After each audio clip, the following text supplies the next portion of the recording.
وہ آف ہے، اس کو آن کر دیں اس کو. السلام علیکم ورحمۃ اللہ وبرکاتہ.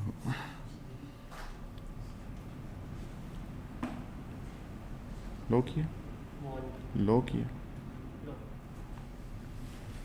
الحمد للہ وکفا وسلام علی عبادہ الذین اصطفیٰ اما بعد. اعوذ باللہ من الشیطان الرجیم بسم اللہ الرحمن الرحیم. ما اصاب من مصیبت فبما کسبت ایدیکم سبحان ربک رب العزۃ عما یصفون وسلام علی المرسلین والحمد للہ رب العالمین. اللهم صل على سيدنا محمد وعلى آل سيدنا محمد وبارك وسلم. اللهم صل على سيدنا محمد وعلى آل سيدنا محمد وبارك وسلم. اللهم صل على سيدنا محمد وعلى آل سيدنا محمد وبارك وسلم.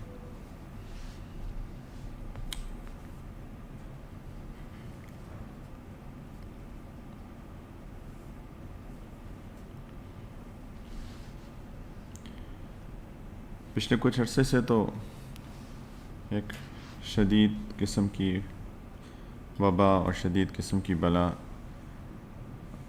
نے دنیا کو گھیرا ہوا ہے، اور ایسی چیزیں ہوتی رہتی ہیں. ابھی ریسنٹلی ساؤتھ ایشیا میں ایک شدید طوفان آیا،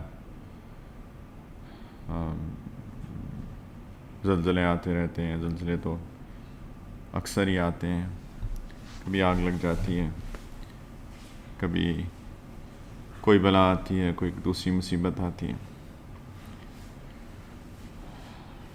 یہ جو وبا پھیلی ہے اللہ کی طرف سے،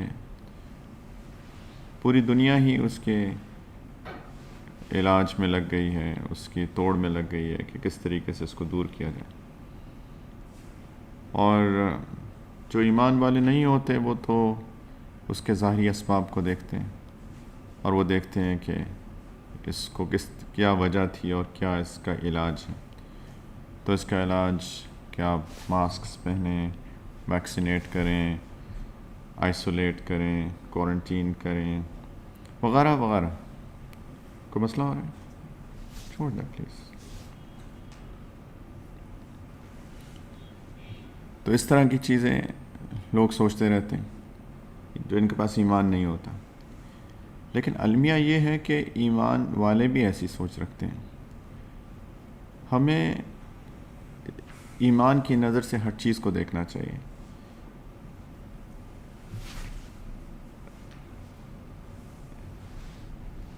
اصل میں اگر ہم اپنے اوپر اپنا محاسبہ کریں تھوڑا سا، بلکہ شاید کافی زیادہ، کہ کیا ہمارے واقعی دلوں میں ایمان ہے کہ ہم صرف ابھی زبان سے مسلمان ہیں.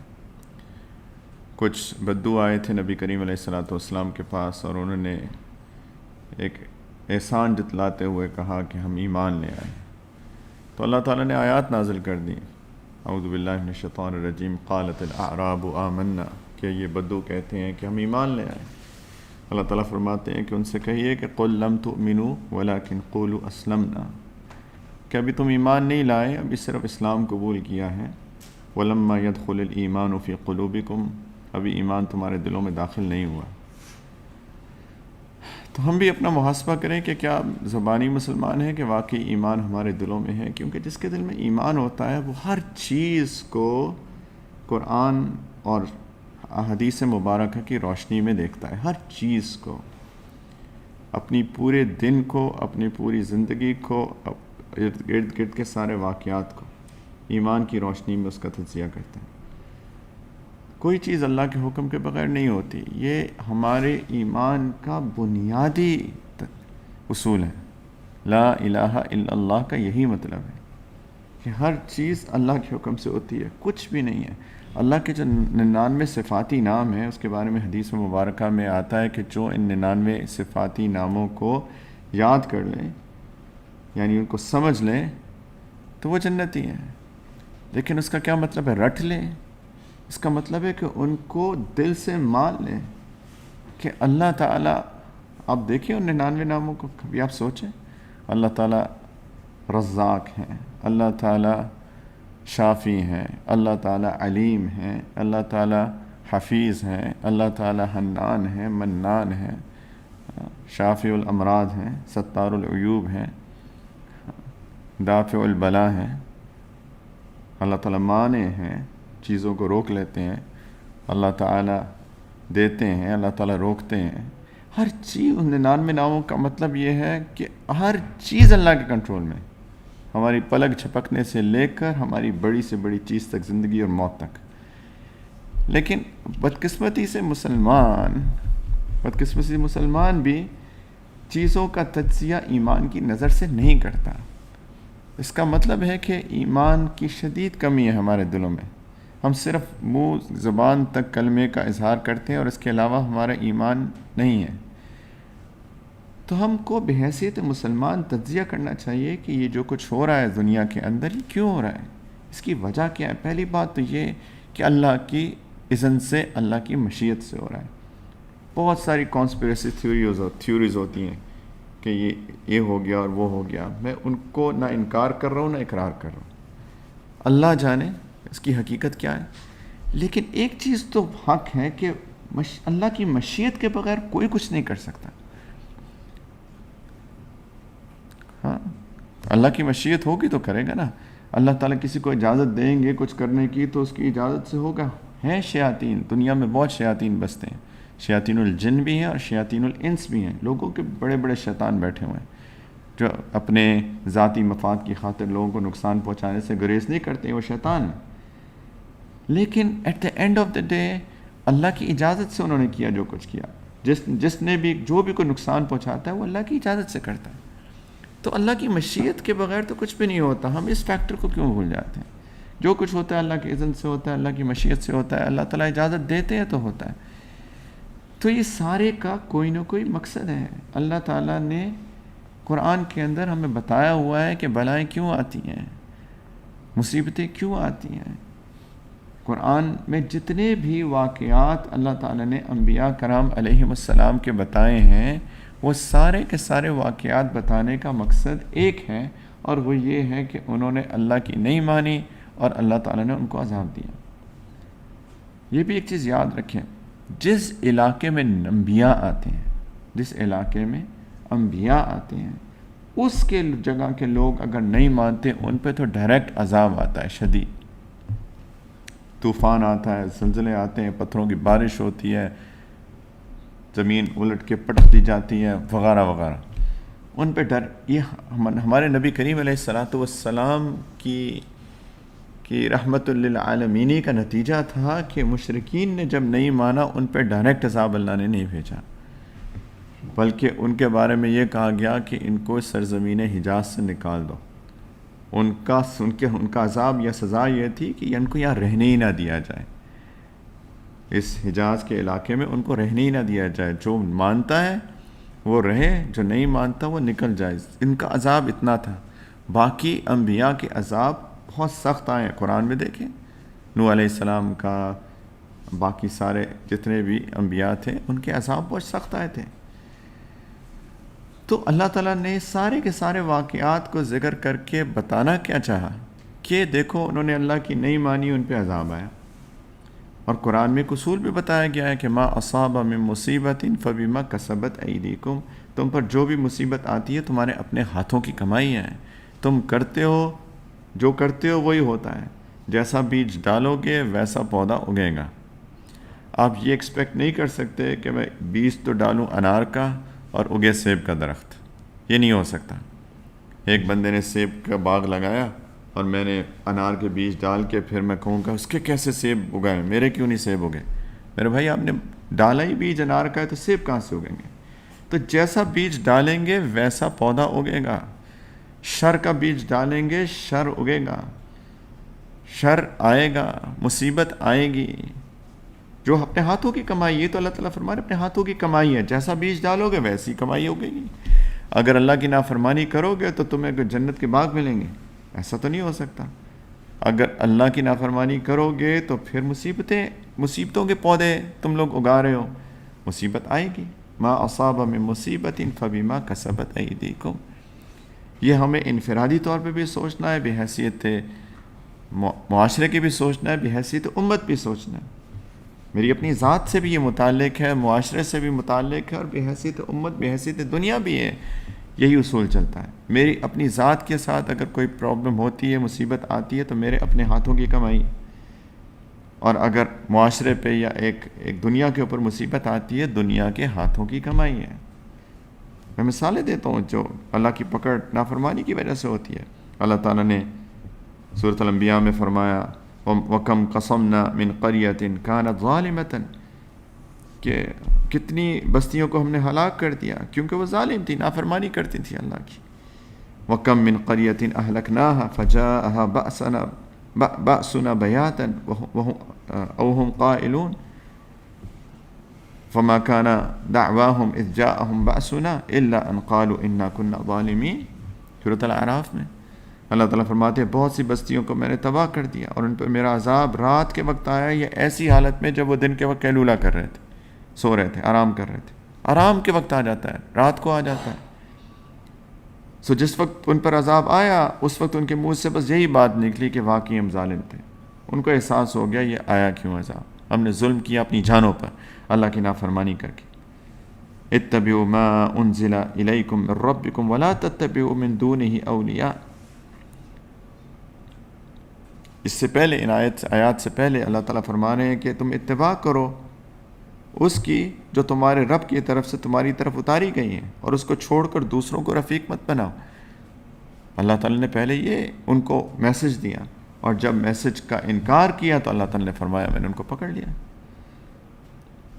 فَكُلًّا أَخَذْنَا بِذَنبِهِ، اللہ تعالیٰ فرماتے ہیں میں نے ہر ایک کو اس کو گناہوں کی وجہ سے پکڑا ہے، میں نے ہر ایک کو اس کے گناہوں کی وجہ سے پکڑا ہے، اس کی اللہ کی اور نبی اور اس وقت کے رسول کی نافرمانی کی وجہ سے پکڑا ہے۔ قرآن فَمِنْهُمْ مَنْ أَرْسَلْنَا عَلَيْهِ حَاصِبًا، ان میں سے بعض لوگوں پر میں نے سخت ہوا بھیجی، وَمِنْهُمْ مَنْ أَخَذَتْهُ الصَّيْحَةُ، اور بعضوں کو ایک ہولناک آواز نے پکڑ لیا، وَمِنْهُمْ مَنْ خَسَفْنَا بِهِ الْأَرْضِ، اور کچھ کو میں نے زمین میں دھسا دیا۔ قرآن وَمِنْهُمْ مَنْ أَغْرَقْنَا، کچھ کو میں نے غرق کر دیا پانی میں۔ وَمَا كَانَ اللَّهُ لِيَظْلِمَهُمْ، اللہ تعالیٰ کہتے ہیں اللہ نے کسی پہ ظلم نہیں کیا، وَلَكِنْ كَانُوا أَنفُسَهُمْ يَظْلِمُونَ، بلکہ وہ خود اپنی جانوں پر ظلم کر رہے تھے۔ اللہ کا عذاب ایسے بھی نہیں آتا کہ آج نافرمانی کی کل عذاب، یہ بھی نہیں ہوتا، بہت کم ہوتا ہے ایسا، بہت کم، بہت کم۔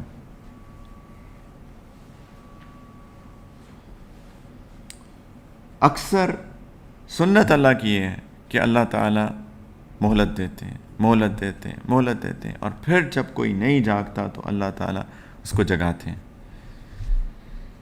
تو بھائیوں، مسلمان کا پوائنٹ آف ویو یہ ہوتا ہے کہ جو کچھ ہو رہا ہے میں اپنی ذات کے اوپر ایک نظر ڈالوں، اور یہ نظر ڈالوں کہ کیا یہ جو کچھ ہو رہا ہے میرے گناہوں کی وجہ سے تو نہیں ہو رہا۔ ہم سب کو اس بات کا محاسبہ کرنے کی ضرورت ہے، مجھے، آپ کو، آپ کو، آپ کو، آپ کو، سب کو۔ یہ مت سوچیں کہ فلاں جو ہے فحاشی کر رہا ہے، فلاں زنا کر رہا ہے، فلاں چوری کر رہا ہے، فلاں ڈاکے مار رہا ہے۔ یہ دیکھیں میں کیا کر رہا ہوں، ہم سب دیکھیں، میں بھی دیکھوں، آپ بھی دیکھیں میں کیا کر رہا ہوں، میرے سے کیا غلطی ہو رہی ہے، میں کون سا ظلم کر رہا ہوں، میں کون سا ظلم کر رہا ہوں۔ اللہ تعالیٰ کیا فرما رہے ہیں کہ ظلم پر پکڑ ہوتی ہے، ظلم پر پکڑ ہوتی ہے۔ اللہ نے کسی پہ ظلم نہیں کیا، وَلَكِنْ كَانُوا أَنفُسَهُمْ يَظْلِمُونَ، اللہ تعالیٰ کہتے ہیں، وہ فرما رہے ہیں وہ خود اپنی جانوں پر ظلم کر رہے ہیں۔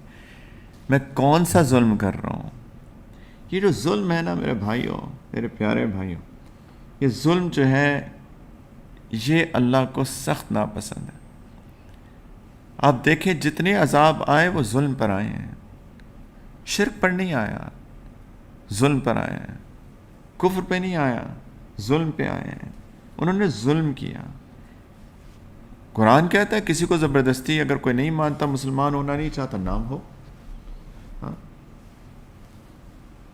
لا اکراہ فی الدین، کسی پہ زبردستی نہیں ہے دین کے اندر کہ تم زبردستی ضرور مسلمان ہو جاؤ، کوئی زبردستی نہیں ہے۔ وقت دو، مہلت دو، سوچو سمجھو جب شرح صدر ہو جائے، دل کھل جائے کہ ہاں اسلام سچا دین ہے تو قبول کر لو، اس پہ کوئی پکڑ نہیں ہوتی۔ پکڑ ہوتی ہے جب ظلم ہوتا ہے۔ میں آپ کو بتانا چاہتا ہوں اچھی بات، آپ روکتے ہیں، کیوں اچھی بات بتا رہے ہیں اس کو؟ یہ ہے ظلم، اس پہ پکڑ ہوتی ہے۔ میں کوئی کسی کا حق نہ دوں، یہ ہے ظلم، اس پہ پکڑ ہوتی ہے۔ بڑی عجیب بات ہے، یہ اتنی امپورٹنٹ بات ہے جس کو ہم لوگ نہیں سمجھے۔ ظلم پہ پکڑ ہوتی ہے۔ ہم دیکھیں ہم کیا ظلم کر رہے ہیں، آنیسٹلی ایک محاسبہ کریں، میں بھی، ہم سب بھی، ہم کیا ظلم کر رہے ہیں۔ ظلم کی تعریف یہ ہوتی ہے، ایک میں نے پورا بیان دے چکا ہوں کہ ظلم سب سے بڑا گناہ ہے، کچھ میرے خیال 2-3 مہینے پہلے ایک پورا بیان دیا تھا اس کے اوپر، کہ ظلم ہوتا ہے کسی کا حق نہ دینا، کسی کی حق تلفی کرنا، جس کا جو حق ہے اس کو اس کا حق نہ دینا یا اس سے چھین لینا، یہ ہوتا ہے ظلم۔ اللہ کے بھی حقوق ہیں، اللہ کا سب سے بڑا حق توحید ہے، اور جو اللہ کے ساتھ کس کو شریک ٹھہراتا ہے، اللہ تعالیٰ فرماتے ہیں یہ ظلم ہے، ان الشرک لظلم عظیم، شرک سب سے بڑا ظلم ہے، ان الشرک لظلم عظیم، سب سے بڑا ظلم شرک ہے۔ اللہ کے ساتھ کسی کو ہمسر ٹھہرا دیا، اللہ کے برابر کسی کو بنا لیا، اللہ کے سوا کسی سے مانگا، اللہ کے سوا کسی سے دل میں امید رکھی، یہ اللہ کے ساتھ شرک ہے، یہ اللہ کو سخت ناپسند ہے۔ تو اللہ کا حق نہ دینا یہ ظلم ہے۔ اسی طرح اللہ کی مخلوق کو ان کے حقوق نہ دینا، اور ایک لسٹ ہے اس کی، اگر اس پہ بات کریں گے تو ساری رات لگے گی، اور آپ کہیں گے یہ میں ہر روز وہی ترانہ چھیڑ دیتا ہوں میں، اس لیے کیونکہ میرے پین پوائنٹس میں سے ہیں آنیسٹلی۔ لوگوں پر ظلم، میرے ذاتی مجھے بہت تکلیف ہوتی ہے کہ ہمارے معاشرے میں کتنا ظلم ہوتا ہے، کتنا ظلم ہوتا ہے، لوگوں کے حقوق نہیں دیے جاتے، شوہر بیوی کو حقوق نہیں دیتا، بیوی شوہر کے حقوق نہیں دیتی، بیوی شوہر کے حقوق نہیں دیتی، والدین اولاد کے حقوق نہیں دیتے۔ میں بہت دفعہ بات کر چکا ہوں، میں نہیں چھیڑنا چاہتا یہ پٹارا کہ کھل گئی تو پھر بند نہیں ہوگا۔ والدین اولاد کے حقوق نہیں دیتے، زبردستیاں شادیاں کراتے ہیں، ان کو پتہ نہیں کیا کیا، بیٹیوں کو حقوق نہیں ملتے، خواتین کو حقوق نہیں ملتے، میراث کا مال، وراثت کا مال کھاتے ہیں، وَتَأْكُلُونَ التُّرَاثَ أَكْلًا لَمًّا وَتُحِبُّونَ الْمَالَ حُبًّا جَمًّا۔ اللہ تعالیٰ کہتے تم میراث کا مال کھا جاتے ہو، ایسی ناجائز محبت مال کی کہ لوگوں کے حقوق مار دیتے ہو۔ آپ ان آیات کو پڑھیں، اللہ تعالیٰ کا غصہ، اللہ کی ناراضگی ٹپکتی ہے ان آیات کی۔ بہنوں کو وراثت کا مال نہیں دیتے، بیٹیوں کو نہیں دیتے، ماؤں کو نہیں دیتے، عورتوں کو نہیں دیتے، عام ہے ہمارے معاشرے میں۔ لوگوں کے حقوق نہیں ہیں، ساس بہو کے حقوق مارتی ہے، بہو ساس کے حقوق مارتی ہے، غیبتیں ہوتی ہیں، بد زبانیاں ہوتی ہیں، طعنے ہوتے ہیں، بہتان لگائے جاتے ہیں، اور پتہ نہیں ایک پوری لسٹ ہے میرے بھائیوں۔ تھوڑا سا ایک نظر اپنے اندر ڈھانک کے دیکھیں گریبان میں کہ میں کون کون سے ظلم کر رہا ہوں۔ اگر آپ کہتے ہیں میں کوئی ظلم نہیں کر رہا، میں بات مان ہی نہیں سکتا اس کی۔ کسی نہ کسی پہ ہم کوئی نہ کوئی ظلم کر رہے ہیں، وہ اتنا سا ہو لیکن کچھ نہ کچھ تو ہے۔ یہ اللہ تعالیٰ کی پکڑ کا ذریعہ بن جاتی ہے۔ تو ایک نظر اپنے گریبان میں سارے ڈالیں، شاید کوئی بیٹھا ہو، سو اللہ نہ کرے کوئی بھی ایسا ہو، اللہ نہ کرے کوئی بھی ایسا ہو جو کہے کہ یہ بات تو ان کے لیے یا ان کے لیے۔ کاش کہ ہم سب لوگ، میں بھی آپ بھی، یہ سوچیں، آج کی ابھی نہیں سوچ سکتے تو رات کو جا کے ایک دفعہ سوچیں کہ میرے سے وہ کیا زیادتی اور ظلم ہو رہی ہے جس کی وجہ سے یہ وبا جا ہی نہیں رہی ہے، 1.5 سال ہو گیا، کچھ تو ہے، وہ میں کیا کر رہا ہوں، کچھ تو کر رہا ہوں میں جس کی وجہ سے نہیں جا رہی۔ ہم سب لوگ ایک محاسبہ پلیز ضرور کریں۔ یہ تو اس وبا کا ہے، اور بھی جتنی دنیا کے اندر مصیبتیں آ رہی ہیں، بلائیں آ رہی ہیں، ظلم پہ آتی ہیں، تو پلیز کہیں اپنی بیوی کے حقوق تو نہیں دے رہا، بیوی سوچے شوہر کے حقوق تو نہیں دے رہی، ایسا تو نہیں اس کے حقوق مار رہی ہو، والدین بچوں کے حقوق تو نہیں مار رہے، کہیں اولاد والدین کے حقوق تو نہیں مار رہے، کہیں اپنے بہن بھائیوں کے، اپنے رشتہ داروں کے، اپنے عزیز اقارب کے، اپنے استادوں کے، اپنی اولاد، اپنی شاگردوں کے، اپنے متعلقین کے، اپنے محبین کے، اپنے باقی لوگوں کے. کہیں کسی کا حق تو نہیں مارا جا رہا، کسی کا حق کسی طریقے سے تو نہیں مارا جا رہا. اگر مارا جا رہا ہے تو ایک دل میں شدید ندامت کے ساتھ اللہ سے معافی مانگے اور توبہ کریں. اور توبہ یہی ہوتی ہے کہ معافی مانگ کے اس کو اپنی زندگی سے نکالیں. کم از کم ہم تو اپنا رول پلے کریں نا میرے بھائیوں. میں تو کروں، باقی دنیا تو میرے ہاتھ میں نہیں ہے. میں تو کسی کو کچھ بھی نہیں کہہ سکتا. میں تو یاد دہانی کرا سکتا ہوں. وما علینا الا البلاغ، ہمارا کام تو پہنچانا ہے بات کو. کوئی مانتا ہے اچھی بات ہے، نہیں مانتا تو ہمارے بس میں نہیں ہے. لیکن میری ذات تو میرے بس میں ہے کہ نہیں ہے میرے بھائیوں؟ کہ ایسا تو نہیں ہے کہ بحیثیت مرد ہم ابھی فجر کی نماز مسجد میں نہیں جا کے پڑھتے. خاص طور پہ علم پڑھنے والے اگر مسجد میں جا کے فجر نہیں پڑھتے تو یقین جانیں اس سے بڑی شرم کی بات ہی کوئی نہیں. کیسا علم؟ کون سا علم؟ 5ویں 6ٹھے 7ویں 8ویں سال 8 سال لوگوں کو علم پڑھتے ہو جاتے ہیں. ایک بیسک بنیادی ترین بات ایک مرد کے لیے کہ وہ ساری نماز جماعت کے ساتھ پڑھے، اگر یہی نہیں پوری ہو رہی تو کون سا علم؟ کیسا علم؟ تو اللہ کی ناراضگی کو دعوت دینے والی بات ہے. اگر زبان قابو نہیں، غیبتیں ہو رہی ہیں، بغیر سوچے سمجھے باتیں کر رہے ہیں، وہ ساری کی سارا علم جو ہم نے پڑھا ہے، علم پڑھنے والے بھائیوں سے بات کر رہا ہوں میں، کہ اگر وہ سارا علم، وہ ساری حدیث ہے، وہ سب کچھ جو کیا، اگر وہ ایک ایک چیز ہمارے اندر نہیں جا رہی اور ہمارے عمل کا حصہ نہیں بن رہی تو یہ کیسا علم ہے؟ یہ کیا علم ہے؟ یہ تو اللہ کی ناراضگی کو انوائٹ کرنے والا ہے. کیونکہ آپ قرآن پڑھ کے دیکھیں، بنو اسرائیل نے علم حاصل کیا اور نہیں عمل کیا، اللہ تعالیٰ کی ناراضگی ذرا دیکھیں قرآن میں سورۃ الجمعہ میں. کمثل الحمار یحمل اسفارا، گدھوں کی طرح ہے، کتابوں کا بوجھ اٹھایا ہوا ہے. بس اتنی ناراضگی کا اظہار. یہ اللہ کی ناراضگی کو انوائٹ کرنے والی بات ہے. ایک ایک حدیث، ایک ایک قرآن کی آیت ہماری زندگی کا حصہ بننی چاہیے.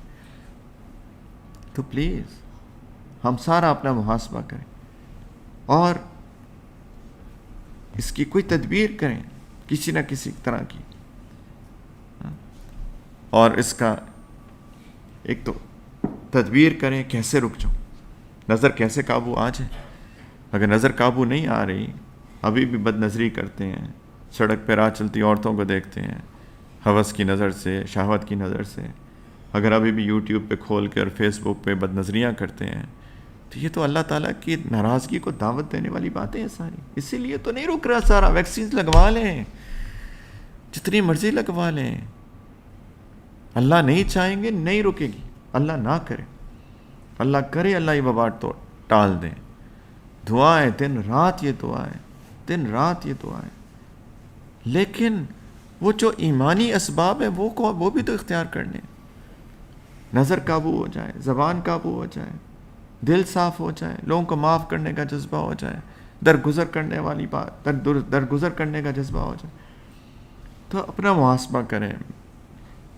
تو ان سب چیزوں کو جو کہ ہم کر رہے ہیں اس کو دور کرنے کی تدبیر کریں. ہر غلط کام اس کو دور کرنے کی کوئی تدبیر کریں.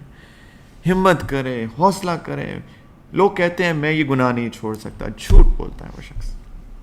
وہ جھوٹ بول سکتا، بول رہا ہے، وہ جھوٹ بول رہا ہے. انسان مریخ پہ پہنچ گیا ہے، آپ کہتے ہیں کہ میں نظر نیچے نہیں کر سکتا. سوچنے کی بات ہے. انسان مریخ پر پہنچ گیا ہے اور ہم کہہ رہے ہیں یہ جو پلک ہے میں اس کو ایسے نہیں کر سکتا. جھوٹ بول رہا ہے یہ شخص. یہ کیسے ہو سکتا ہے؟ اللہ نے انسان کو اتنی طاقت دی ہے، یہ جو اللہ نے دیا ہے اتنا طاقتور ہے دماغ کہ اس کو استعمال کر کے اللہ کی اذن سے انسان ایسی ایسی ایجادات کر لیتا ہے کہ انسان اس پوری خلا کو توڑتا ہوا چاند اور مریخ پہ پہنچ گیا ہے، اور ہم کہتے ہیں کہ یہ ہلکی سی پلک میں ایسے نہیں کر سکتا. جھوٹ بول رہا ہے. وہ کرنا نہیں چاہتا، وہ کرنا نہیں چاہتا، وہ کرنا نہیں چاہتا. اس کو پتہ ہی نہیں ہے کہ یہ ہے کیا. اس کو پتہ ہی نہیں ہے کہ یہ وبا میری اس آنکھ کی وجہ سے آ رہی ہے. اس کو پتہ ہی نہیں ہے. یہ وبا ٹل نہیں رہی میری آنکھ کی حفاظت کی نہ کرنے کی وجہ سے. اس کو نہیں پتہ اس زبان کو نہ روکنے کی وجہ سے یہ وبا نہیں ٹل رہی ہے. اس کو نہیں پتہ کہ میرا دل کے اندر جو گندے جذبات بیٹھے ہوئے ہیں اس کی وجہ سے یہ وبا نہیں ٹل رہی ہے. اس کو پتہ ہی نہیں ہے. میں نے 2 3 4 آیات آپ کو بتائیے، قرآن کا مطالعہ کر کے دیکھ لیجیے آپ خود. وہ ایسا نہیں ہے کہ گناہ نہیں چھوڑ سکتا، وہ چھوڑنا چاہتا نہیں. جو چھوڑنا چاہتا ہے، جو ہمت کرتا ہے، جو ارادہ کرتا ہے، جو عزم کرتا ہے، وہ دنیا کو فتح کر لیتا ہے. یہ کیا بات ہے کہ ایک انسان ایک 5-6 فٹ کے جسم کو نہیں قابو کر سکتا؟ وہ جھوٹ بول رہا ہے. تو کرنا چاہتا نہیں. وساوس پہ کوئی کنٹرول نہیں ہے. مانا خیالات شیطان کے وسوسے ہوتے ہیں، وہ انسان کے قابو نہیں ہے. صرف اللہ کی مدد چاہتا ہے تو اللہ تعالیٰ اس کو مدد دیتے ہیں اور وساوس رک جاتے ہیں. ورنہ یہ ایک چیز ہے جس پہ اللہ نے پکڑ بھی کوئی نہیں رکھی اور انسان کے کنٹرول میں بھی نہیں ہے. باقی یہ جو اعضاء ہیں، یہ ہاتھ، یہ آنکھ، یہ زبان، یہ کان، یہ شرمگاہ، یہ سب کچھ، یہ تو انسان کے اللہ نے اس کو انسان کے اختیار میں دیا. جھوٹ بول رہا ہے، کرنا نہیں چاہتا. لیکن اس لیے نہیں کرنا چاہتا، اسے پتہ ہی نہیں ہے یہ مسئلہ ہے کیا. میرے بھائیوں، یہ بلاؤں کی وجہ ظلم ہے. یہ سارے ظلم جو ہم کر رہے ہیں لوگوں پر اور اپنی جان پر، تو اس کی تدبیر کریں میرے بھائیوں. کوئی تدبیر کریں، اور تدبیر ساتھ میں استغفار. استغفار ایک اتنا طاقتور ٹول ہے بلاؤں کو دور کرنے کا کہ شاید اس سے بہتر کوئی ٹول، اس سے بہتر اس بات کروں گا انشاءاللہ. لیکن بڑے ٹولز میں سے ایک ٹول یہ ہے، بڑے ٹولز میں سے، بڑے چیزوں میں سے بلاؤں کو دور کرنے کا ایک ٹول استغفار ہے. اللہ تعالیٰ نے فرمایا سورۃ الانفال میں کہ وما كان الله ليعذبهم وانت فيهم وما كان الله معذبهم وهم يستغفرون. کہ اللہ تعالیٰ نے نبی کریم علیہ الصلوۃ والسلام سے فرمایا، لوگ مشرکین اپنی اکڑ میں، اپنے تکبر میں کہتے تھے کہ اچھا اگر آپ سچے ہیں تو ہم پہ عذاب کیوں نہیں آتا. اللہ تعالیٰ نے فرمایا کہ اے میرے حبیب صلی اللہ علیہ وسلم، اللہ تعالیٰ آپ کے ان کے درمیان ہوتے ہوئے لوگوں کو عذاب نہیں دیں گے، اور اسی طرح اللہ تعالیٰ ان کو بھی عذاب نہیں دیں گے جب وہ استغفار کرتے رہیں گے. ہم سب غلطی کے پتلے ہیں، سب غلطی کرتے ہیں. کل بنی آدم خطاء، ہر انسان غلطی پہ غلطی کرتا ہے. میں جتنی مرضی کر لوں کوشش، میں پھر بھی کوئی غلطی کروں گا ہی کروں گا. ایک چیز ہوتی ہے جانتے بوجھتے اللہ سے بغاوت کرنا، جیسے میں نے مثالیں دی کہ جانتے بوجھتے بد نظری کرنا، یوٹیوب پہ بیٹھ کے گندی چیزیں دیکھنا، غلط چیزیں دیکھنا، فوش چیزیں دیکھنا، یہ ہے بغاوت اللہ سے. اور ایک ہے کہ نظر پڑ گئی، سڑک پہ چلتے ہوئے نظر پڑ گئی، اور اصل کیا ہونا چاہیے تھا، نظر پڑی تو ایک دم نظر ہٹ گئی، میں نے وہ ایک دم نظر ہٹانے کے بجائے اس پہ 2 سیکنڈ زیادہ رہ گئی. یہ غلطی ہے، بغاوت نہیں ہے. فوراً شدید شرمندگی ہوئی، شدید شرمندگی ہوئی. ایک پہاڑ آ گیا جسم کے سینے کے اوپر، استغفر اللہ، میں نے کیا کر دیا. تو ہر بندہ غلطی کرتا ہے. زبان پھسل جاتی ہے، آنکھ پھسل جاتی ہے، کان پھسل جاتے ہیں. ہو سکتا ہے کہ آپ نے میرے ساتھ کوئی غلط سلوک کیا، مجھے تو عفو اور درگزر کا معاملہ کرنا چاہیے تھا. ہو سکتا ہے لیکن میں نے جواب دے دیا، آپ کو جواب نہیں دینا چاہیے تھا مجھے. اگر آپ نے 1 سنائی میں 2 سنا دیتا ہوں، یہ غلط بات ہے، غلطی ہوگی. بعد میں احساس ہوا یہ میں نے کیا کیا، یہ میرا رسپانس ٹھیک نہیں تھا. کبھی بیجا غصہ کر دیا، نہیں کرنا چاہیے تھا. کبھی ہوتے ہیں کچھ لوگ، آپ پڑھاتے ہیں لوگوں کو، اسٹوڈنٹس کو، عجیب قسم کی، یعنی سمپل سی بات بھی ان کو نہیں سمجھ میں آتی. کمزوری ہوتی ہے انسان کی، شخصیت کی کمزوری کی نشانی ہے کہ آپ اس کو تحمل کے ساتھ برداشت نہیں کرتے. لیکن ہوتا ہے آپ غصہ کر جاتے ہیں، آپ کو سمجھ نہیں آ رہی، بعد میں افسوس ہوتا ہے میں نے کیوں کہا، نہیں کہنا چاہیے تھا. یہ انسان ہے، خطا کا پتلا ہے، غلطیاں کرتا ہے، 1 کرتا ہے، 2 کرتا ہے، 10 کرتا ہے، 20 کرتا ہے، 50 کرتا ہے. لیکن اللہ تعالیٰ کیا چاہتے ہیں ہم سب سے؟ استغفار کرو. اللہ سے معافی مانگو. جب تک استغفار کرتے رہو گے، ندامت ہوتی رہے گی، معافی مانگتے رہو گے، اللہ تعالیٰ کہتے ہیں میں عذاب نہیں دوں گا. یہ تو غلطیوں کی بات ہے. اگر کسی نے بغاوت بھی کی ہو اللہ سے، وہ بھی اگر معافی مانگ لے اللہ سے، اللہ اس کو بھی معاف کر دیتے. اللہ تعالیٰ اس کو بھی معاف کر دیتے. اللہ اس کو بھی معاف کر دیتے. استغفار سے وبائیں بلائیں ٹل جاتی ہیں.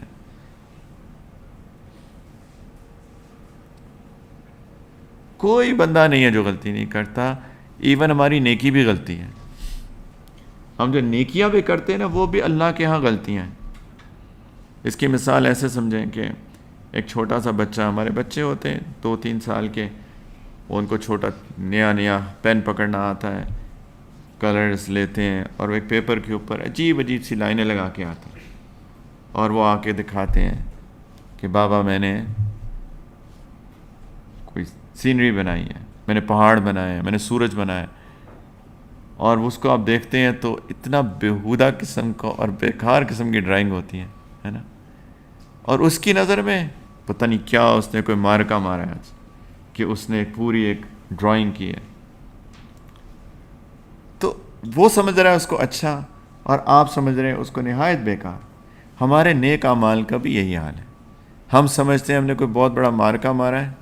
اصل یہ حقیقت یہ ہوتی ہے کہ اللہ کی نظر میں وہ بیکار ہوتے ہیں، اس کی کوئی اہمیت نہیں ہوتی ہے. وہ ایک بیہودہ سی ڈرائنگ کے سوا اس کی کوئی اہمیت نہیں ہے، یقین جانیں. اسی لیے جن کو اللہ کی معرفت ہوتی ہے وہ اپنی نیکی پر بھی استغفار کرتے ہیں. قرآن کہتا ہے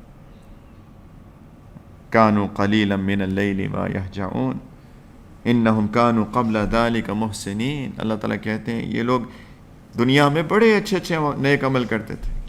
کانوا قلیلا من اللیل ما یہجعون، اکثر حصہ رات کو نماز پڑھتے رہتے تھے، بہت ہی کم سوتے تھے. اکثر حصہ نماز پڑھتے تھے. ہم رات کو کم سوتے ہیں کیونکہ براؤزنگ کرتے ہیں، میسیجنگ کرتے ہیں، اس لیے کم سوتے ہیں. وہ کم سوتے تھے اس لیے کیونکہ اکثر حصہ نماز میں گزارتے تھے. آج کل لوگ اس کو پڑھ کے کہتے ہیں کہ میں بھی بڑا کم سوتا ہوں رات کو، ہے نا، صرف 2 گھنٹے کی نیند ہے. تو باقی کیا کرتے ہیں؟ بیٹھ کے فون پکڑا ہوتا ہے. نماز پڑھتے تھے. کانوا قلیلا من اللیل ما یہجعون، رات کو بہت کم سوتے تھے، اکثر حصہ نماز پڑھتے رہتے تھے. اور پھر جب صبح تہجد کا وقت آتا تھا تو کیا کرتے تھے؟ وبالاسحار ہم یستغفرون، سحری کے وقت میں، تہجد کے وقت میں وہ استغفار میں لگ جاتے تھے. اللہ ما عبدناک حق عبادتک، اللہ میں نے آپ کی عبادت نہیں کر سکا جیسے کہ آپ کی عبادت کرنے کا حق تھا. جیسے ڈرائنگ بنانی چاہیے تھی اللہ، جو آپ کو پسند آ جاتی وہ میں نہ بنا سکا. یہ نیکوں کا حال ہے جن کو اللہ کی معرفت ہوتی ہے.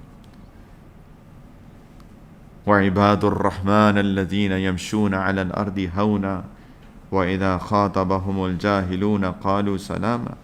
اللہ تعالیٰ کہتے ہیں میرے کچھ بڑے خاص بندے ہیں جن پہ میری خصوصی رحمتیں ہیں، وہ زمین میں عاجزی کی چال چلتے ہیں. کبھی کوئی جہالت کا کام کرنے والا ان کے سامنے آتا ہے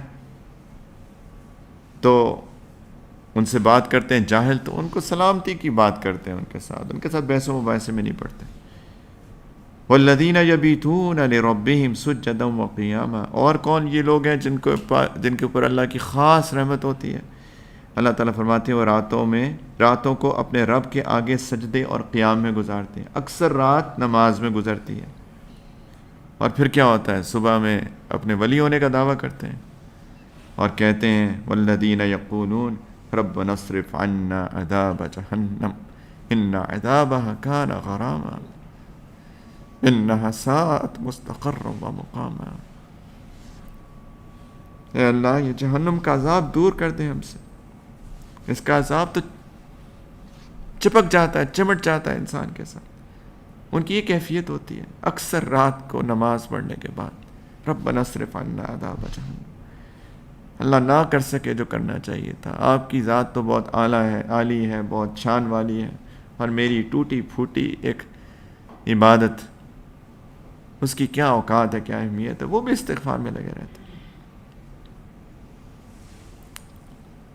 اللہ تعالیٰ فرماتے ہیں حج حج پہ جاؤ پورا، ہم تو کہتے ہیں جی جیسے مرضی حج کیا، سیلفیاں کھینچ کھینچ کے طواف کیے، اور وہاں جا کے بس تازی جو البیک کھانے کے علاوہ کوئی کام نہیں ہوتا ہمیں، اور پھر آتے ہیں جی حاجی صاحب آئیں، نام کے ساتھ لگا لیتے ہیں حاجی صاحب، کوئی نہیں کہے حاجی صاحب تو ناراض ہوتے ہیں۔ اللہ تعالیٰ فرماتے ہیں کہ میرے بندے وہ ہیں، حج کرو جاؤ، اور عرفات کے بعد ثم افیدوا من حیث افاد الناس، پھر عرفات سے واپس وہاں جاؤ جہاں سارے لوگ جاتے ہیں، یعنی مزدلفہ میں، واستغفر اللہ۔ دیکھو ایک کام کرنا، جا کے استغفار میں جڑ جانا۔ عرفات گزار کے آئے ہیں ایسے جیسے کہ ابھی آج ہی پیدا ہوئے ہیں، جیسے ان کی ماں نے ان کو آج ہی جنم دیا ہے، ایسی حالت ہے، حدیث میں آتے ہیں۔ اللہ تعالیٰ فرماتے ہیں استغفار کرنا جا کے، ان اللہ غفور الرحیم، اللہ تعالیٰ بہت مغفرت کرنے والے اور رحم کرنے والے، کر دیں گے معاف، لیکن کسی تکبر میں نہ پڑ جانا کہ عرفات میں حاجی صاحب بن کے آئے ہوں، استغفار میں جڑ جانا۔ وہ نہیں کر سکے جو کرنا چاہیے تھا۔ سب کو چھوڑیں، یہ تو بندوں کی باتیں ہیں نا، عام امتیوں کی باتیں ہیں۔ نبی کریم علیہ الصلوۃ والسلام فرماتے ہیں، صحیح البخاری کی حدیث ہے، واللہ انی لاستغفر اللہ واتوب الیہ فی اليوم اکثر من 70 مرہ، کہ اللہ کی قسم میں دن میں 70 مرتبہ سے زیادہ استغفار اور توبہ کرتا ہوں، 70 مرتبہ سے زیادہ روزانہ میں استغفار اور توبہ کرتا ہوں۔ اللہ کے رسول، اللہ کے حبیب صلی اللہ علیہ وسلم فرما رہے ہیں، ان سے کون سی غلطی اور گناہ ہوا ہے؟ ایک حدیث میں آتا ہے، سنن ترمذی کی روایت ہے کہ انی لاستغفر اللہ فی اليوم 100 مرہ، دن میں نبی کریم صلی اللہ علیہ وسلم فرما رہے ہیں دن میں 100 دفعہ استغفار کرتا ہوں میں۔ ہم جو لوگ بیعت کرتے ہیں، معمولات بتاتے ہیں کہ 100 استغفار کیا کرو، 100 دفعہ درود پڑھا کرو، کہتے ہیں جی معمولات نہیں ہوتی۔ 100 دفعہ استغفار نہیں کر سکتے ہم، وقت نہیں ہے، میں بڑا مصروف انسان ہوں۔ سبحان اللہ۔ سوچے انسان اپنے اوپر تھوڑی سی محاسبہ کر لے اس وقت بیٹھے بیٹھے۔ جو لوگ کہتے ہیں نا میرے پاس وقت نہیں ہے معمولات کرنے، معمولات کیا ہے؟ کوئی پہاڑ کھودنا ہے، کوئی دودھ کی نہر کھودنی ہے، کوئی ایسا کام لگا ہے؟ بیٹھ کے اپنی حالت میں ندامت کا اظہار اللہ کے سامنے، استغفر اللہ ربی من کل ذنب واتوب الیہ، اللہ معاف کر دیں، توبہ کرتا ہوں، بہت غلطیاں کی ہیں میں نے۔ روزانہ اللہ کے رسول صلی اللہ علیہ وسلم روزانہ 100 دفعہ استغفار کر رہے ہیں، اور میرے پاس وقت نہیں ہے استغفار کرنے۔ پھر مصیبتیں آتی ہیں، بلائیں آتی ہیں، تو کہتے ہیں جی کیا پڑھیں؟ کوئی رقیہ دے دیں، کوئی تعویذ دے دیں، کوئی پانی پہ دم کر کے پھونک دیں۔ اللہ کے بندوں، خود ہی تو ہم نے دعوت دی ہے ان ساری مصیبتوں کی، پریشانیوں کی، یہ ساری ہمارے اپنے ہاتھوں کی کمائی ہے۔ مسئلہ یہ ہے کہ غلطیاں بھی کرتے ہیں، اور اس کے بعد اللہ سے معافی مانگنے کے لیے وقت بھی نہیں ہے ہمارے پاس۔ استغفر اللہ، اس پہ استغفار کرنی چاہیے۔ یہاں بہت جگہ آ گیا آج۔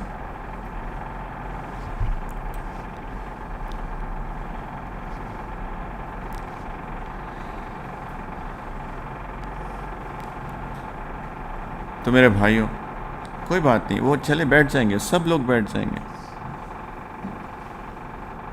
سب لوگ خود بیٹھ جائیں گے، ایڈلٹس ہیں ماشاء اللہ۔ جزاک اللہ۔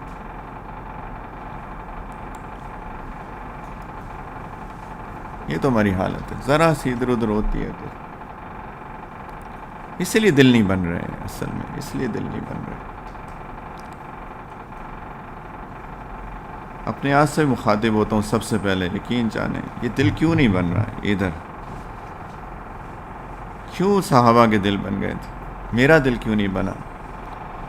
یقین جانیں اس کی وجہ یہی ہے، احساس نہیں، طلب نہیں۔ سبحان اللہ۔ یقین جانیں کہ کسی کو، جس کو پتہ ہے کہ ایک ہفتے میں ایک بات ہوگی جس سے میری روحانی غذا ملے گی اور میری دنیا اور آخرت دونوں کی بات ہوگی، اور لوگوں کے پاس پھر وقت نہیں ہے، لوگ بات نہیں سننا چاہتے۔ کئی لوگ ایسے بھی کہتے ہیں اچھا جی بات ہوگی آ جائیں، ٹاپک کیا ہے جی؟ کس ٹاپک پہ بات کریں گے؟ آپ کہیں گے جی آج میں بات کروں گا استغفار پہ. ہاں وہ تو ہمیں پتہ ہے جی، اس کے بارے میں تو سب پتہ ہے. میں سیریس باتیں کروں، اس کے بارے میں تو سب پتہ ہے، احادیث بھی آتی ہیں، قرآن کی آیات بھی آتی ہیں، سب پتہ ہے اس کے بارے میں. جب کوئی اور ٹاپک نیا ہوگا تو پھر بتائیے گا، پھر ہم آئیں گے انشاءاللہ. میرے پیارے بھائیوں جنہوں نے اب بیعت کی ہے اور اپنی اصلاح کی نیت سے بیعت کی، اللہ کرے، معمولات کیوں نہیں کرتے ہو؟ کیا چیز روکتی ہے؟ کیا چیز مانے ہے معمولات کرنے سے؟ بیٹھ کے 100 دفعہ استغفار نہیں کر سکتے ہو؟ نبی کریم علیہ الصلوۃ والسلام پہ درود و سلام نہیں بھیج سکتے ہیں دن میں 100 دفعہ صرف؟ ریئلی اتنے مصروف ہیں؟ اگر اتنے ہی مصروف ہیں تو پھر تو کوئی علاج نہیں ہے میرے بھائیوں، کوئی بھی علاج نہیں ہے میرے پاس، یقین جانو کوئی علاج نہیں. اتنا آسان سا علاج بتایا ہے کہ دن میں 2 دفعہ بیٹھ جاؤ، صبح میں اور شام میں، اور استغفار کر لو، درود تو سلام بھیج دو نبی کریم علیہ الصلوۃ والسلام پہ، کچھ قرآن پڑھ لو، تھوڑی دیر اللہ سے لو لگا کے بیٹھو، بس. اتنی آسان دوائی تو کوئی بھی نہیں دیتا. کوئی اینٹی بایوٹکس بھی دیتے ہیں نا تو اس سے بھی پیٹ خراب ہو جاتے ہیں، منہ میں السرز نکل آتے ہیں اور پتہ نہیں کیا کیا سائیڈ ایفیکٹس ہوتے ہیں. اتنی آسان دوائی تو کوئی بھی نہیں دیتا. آخرت کی اور دنیا اور آخرت، لوگ کہتے ہیں آخرت کی بات کرتے ہیں، چلو وہ تو کیش نہیں ہے نا، کیش بات کرو. آج کی مصیبتوں کی ٹلنے کی دوائی یہ ہے، استغفار میں جڑیں، استغفار کریں، دل سے کریں، ندامت کے ساتھ کریں. اللہ کے رسول صلی اللہ علیہ وسلم روزانہ 100 دفعہ استغفار کرتے تھے، جو کہ معصوم تھے، جن سے غلطی کا احتمال بھی نہیں ہے. اب اس کے فضائل بھی بتاؤں. اگر یہی فضیلت کافی نہیں ہے کہ اللہ کے رسول صلی اللہ علیہ وسلم کرتے تھے تو پھر اور فضیلتوں سے پتہ نہیں کیا ہوگا. لیکن میں آپ کو ایک فضیلت بتاتا ہوں. سنن ابی داؤد کی یہ حدیث، نبی کریم علیہ الصلوۃ والسلام نے فرمایا: من لزم الاستغفار جعل اللہ له من كل ضیق مخرجا ومن كل ہم فرجا ورزقہ من حیث لا یحتسب. ایمان والوں کے لیے ایک خوشخبری ہے. کس کے لیے؟ ایمان والوں کے لیے، جو استغفار کو لازم پکڑ لیتا ہے. نبی کریم علیہ الصلوۃ والسلام فرما رہے ہیں کہ اللہ تعالیٰ اس کے لیے ہر تنگی سے نکلنے کا راستہ بنا دیتے ہیں. ہر تنگی سے. بزنس نہیں چل رہا، استغفار کرو. کوئی اور مصیبت پریشانی ہے، استغفار کرو. رزق کی ضرورت ہے، استغفار کرو. جاب نہیں ہے، استغفار کرو. ہر تنگی سے نکلنے کا راستہ نکال دے. جعل اللہ له من كل ضیق مخرجا ومن كل ہم فرجا. ہر غم سے نجات دیتے ہیں. کبھی ہوتا ہے دل کی کیفیت بڑی عجیب ہوتی ہے، کسی نے کچھ کہہ دیا، دل غمگین ہو جاتا ہے. کچھ اور واقعات ہو جاتے ہیں، دل غمگین ہو جاتا ہے، غم یہاں پہ غالب آ جاتا ہے. کچھ لوگ بہت اوور سینسٹیو لوگ ہوتے ہیں، اظہار نہیں کرتے لیکن اندر بہت سینسٹیوٹی ہوتی ہے. جب زبان پہ نہیں آتا، چہرے پہ بھی شاید ظاہر نہیں ہوتا، لیکن دل شدید غم میں ڈوبا ہوتا ہے. غم سے نکلنا ہے، اللہ کے رسول صلی اللہ علیہ وسلم فرما رہے ہیں استغفار کرو. اللہ تعالیٰ ہر غم سے نجات دیں گے. اور لوگ کہتے ہیں کوئی کام کی بات بھی اور بھی بتائیے. یہ بھی کام کی باتیں تو ہیں. وَرَزَقَهُ مِنْ حَيْثُ لَا يَحْتَسِبْ. ایسی جگہ سے رزق دیں گے جہاں سے انسان کو گمان بھی نہیں ہوتا. اس پہ سب کی آنکھ کھل گئی اور کان بھی کھل گئے، ہے نا؟ کیونکہ وَتُحِبُّونَ الْمَالَ حُبًّا جَمًّا. یہ مال کی محبت شدید بیٹھی ہوئی ہے نا، تو کہتے ہیں مال کی بات کرو.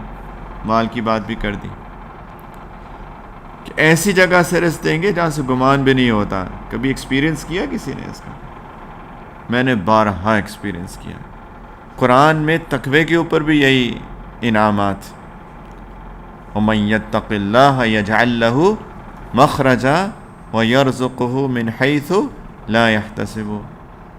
تنگی سے آسانی، تنگی سے راستہ نکالتے ہیں اللہ تعالیٰ، اور ایسی جگہ سے رزق دیتے ہیں جہاں سے انسان کا گمان بھی نہیں ہوتا۔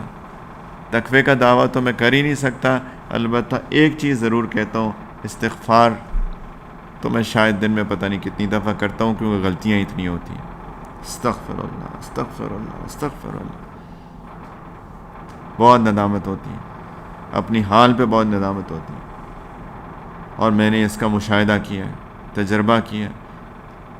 اللہ تعالیٰ ایسی جگہ سے رزق دے دیتے ہیں انسان سوچ بھی نہیں سکتا یہ کہاں سے آ گیا۔ کبھی کبھی انسان سوچتا ہے یار رینٹ آ رہا ہے، رینٹ دینا ہے، استغفار میں جڑ جائیں، کوئی نہ کوئی اللہ ترتیب بنائیں گے، رینٹ دیا جائے گا۔ کوئی اور ضرورت آ رہی ہے، استغفار میں جڑ جائیں، اللہ تعالیٰ کہیں نہ کہیں سے ترتیب بنا دیں گے، کچھ نہ کچھ ہو جائے گا۔ کبھی مشاہدہ کر لیں، لیکن ایمان کے ساتھ کریں، شک شبے کے ساتھ نہیں۔ شک نہ ہو، پتہ نہیں ہوگا، نہیں ہوگا، ہوگا۔ تنگی سے آسانی، تنگی سے راستہ، غم سے نجات، ایسی جگہ سے رزق جہاں سے انسان کو گمان بھی نہیں ہوتا۔ تو میرے بھائیوں، تعلق مع اللہ پیدا کریں۔ پہلے میں نے کیا بات کہی تھی؟ گناہوں سے بچیں۔ ہر بندہ تدبیر کر کے ایک ایک گناہ کو چھوڑے۔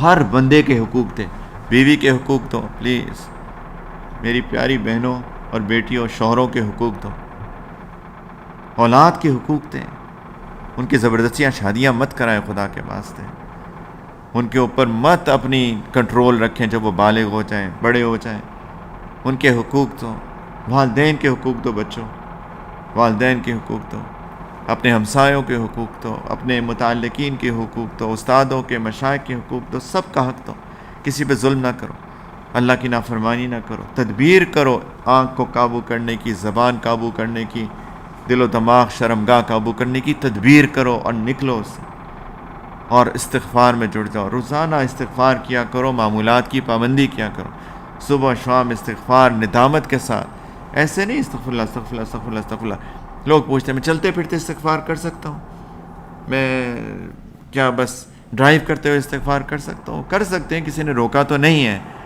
لیکن جس کی ہم بات کر رہے ہیں وہ استحضار کے ساتھ بیٹھ کر، ندامت کے ساتھ، تھوڑا ایک شرم کے ساتھ، اللہ کے سامنے اپنے گناہوں کو سامنے رکھ کے ندامت کے ساتھ استغفار، یہ ہے استغفار۔ درود شریف ایک محبت کا والا ہدیہ نبی کریم علیہ الصلوۃ والسلام کو، کچھ تدبر کے ساتھ قرآن، کچھ تھوڑا سا مراقبہ، اللہ کے ساتھ لو لگا کے بیٹھے۔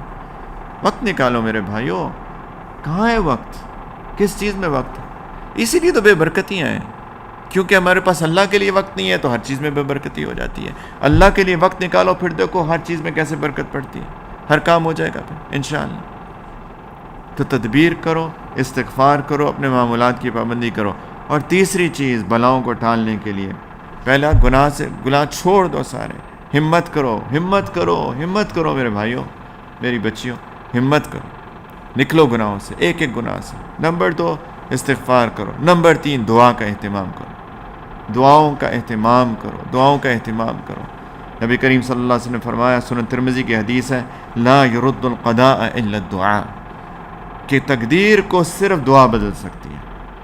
اس کی تفصیل ہے، کوئی کہتے ہیں تقدیر تو لکھی گئی ہے تو کیسے بدل سکتی ہے، ایک پوری تفصیل ہے، ایک علمی بات ہے، میں اس میں نہیں جاتا، لیکن دعا سے تقدیر بدل جاتی ہے، اللہ کے ہاں سے نہیں بدلتی۔ اللہ تعالیٰ کو تو پتہ تھا یہ بندہ دعا کرے گا اور میں اس کی دعا کو قبول کر کے اس پہ آنے والی بلا مصیبت کو ٹال دوں گا، تو یہ بھی تقدیر ہے، بلا کا آنا بھی تقدیر تھا، بلا کا ٹلنا بھی تقدیر ہے۔ اللہ کی طرف سے نہیں ٹلتی، نہیں بدلتی، ہماری طرف سے بدل جاتی ہے تقدیر۔ وہ مصیبت جو پریشانی آنی ہوتی ہے تقدیر میں لکھی ہوتی ہے، دعا اس کو بدل دیتی ہے۔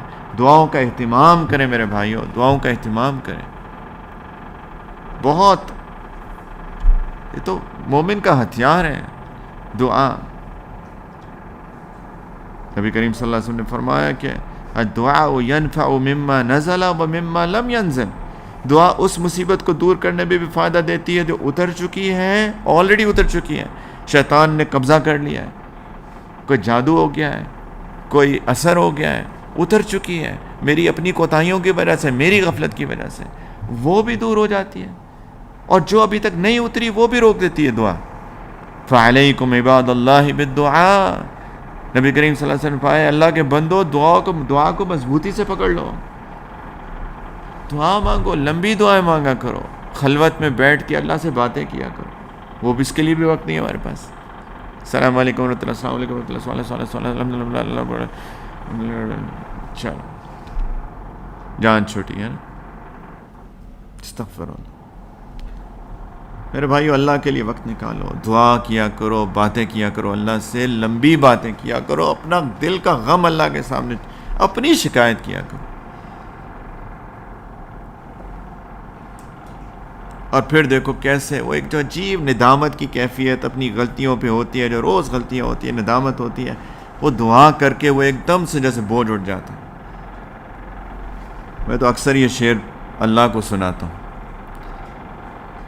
دعا کر کے، جب تھوڑی سی کیفیت اچھی ہوتی ہے نا تو میں یہی کہتا ہوں کہ نہ کہیں جہاں میں اما ملی، جو اما ملی تو کہاں ملی، میرے جرم خانہ خراب کو تیرے عفو بندہ نماز میں. ایک سکون وہیں آتا ہے بس. مسجد جو ہوتی ہے نا وہ ایک سائیکیٹرسٹ کا کلینک ہے. ساری ڈپریشن وہاں خو دور، ساری ٹینشن وہاں دور، سارے غم وہاں اٹھ جاتے ہیں. مسجد میں نماز پڑھ کے تھوڑی دیر بیٹھیں کچھ اللہ کے ذکر میں، اور پھر ہاتھ اٹھا کے دعا کریں. پھر دیکھو کیا ہوتا ہے. دعا ہی نہیں کرتے ہم. اللہ سے مانگو، ایک ایک چیز مانگو. جوتے کا دسمہ نہیں ہے وہ بھی مانگو. نمک گھر میں ختم ہو گیا وہ بھی مانگو. کبھی مانگا ہے نمک؟ گھر میں نمک ختم ہو گیا، اللہ انڈے ختم ہو گئے، انڈے چاہیے، کبھی مانگا ہے؟ سوال ہے. کہنے کا مقصد یہ چھوٹی چھوٹی چیزیں کبھی مانگی ہیں؟ چھوٹی چھوٹی چیزیں بھی مانگو اللہ سے. ہم سمجھتے ہیں یہ تو اللہ کے کرنے کے کام ہے، یہ میں کر لوں. استغفر اللہ. تو دعاؤں کا اہتمام کیا کرو میرے بھائیوں. آئی ہوئی بلائیں دور ہو جاتی ہیں، اور جو بلائیں آنے والی ہیں اس کی بھی حفاظت مانگو. اور میرے بھائیوں بہت سخت آزمائش آنے والی ہے، موت کے وقت، قبر میں، قیامت کے دن، پل صراط پر شدید آزمائش آنے والی ہے. اور یہ جو دنیا میں ہم رہ رہے ہیں اس میں ایک شدید آزمائش آنے والی ہے یا آ چکی ہے، وہ ہے دجال کا فتنہ.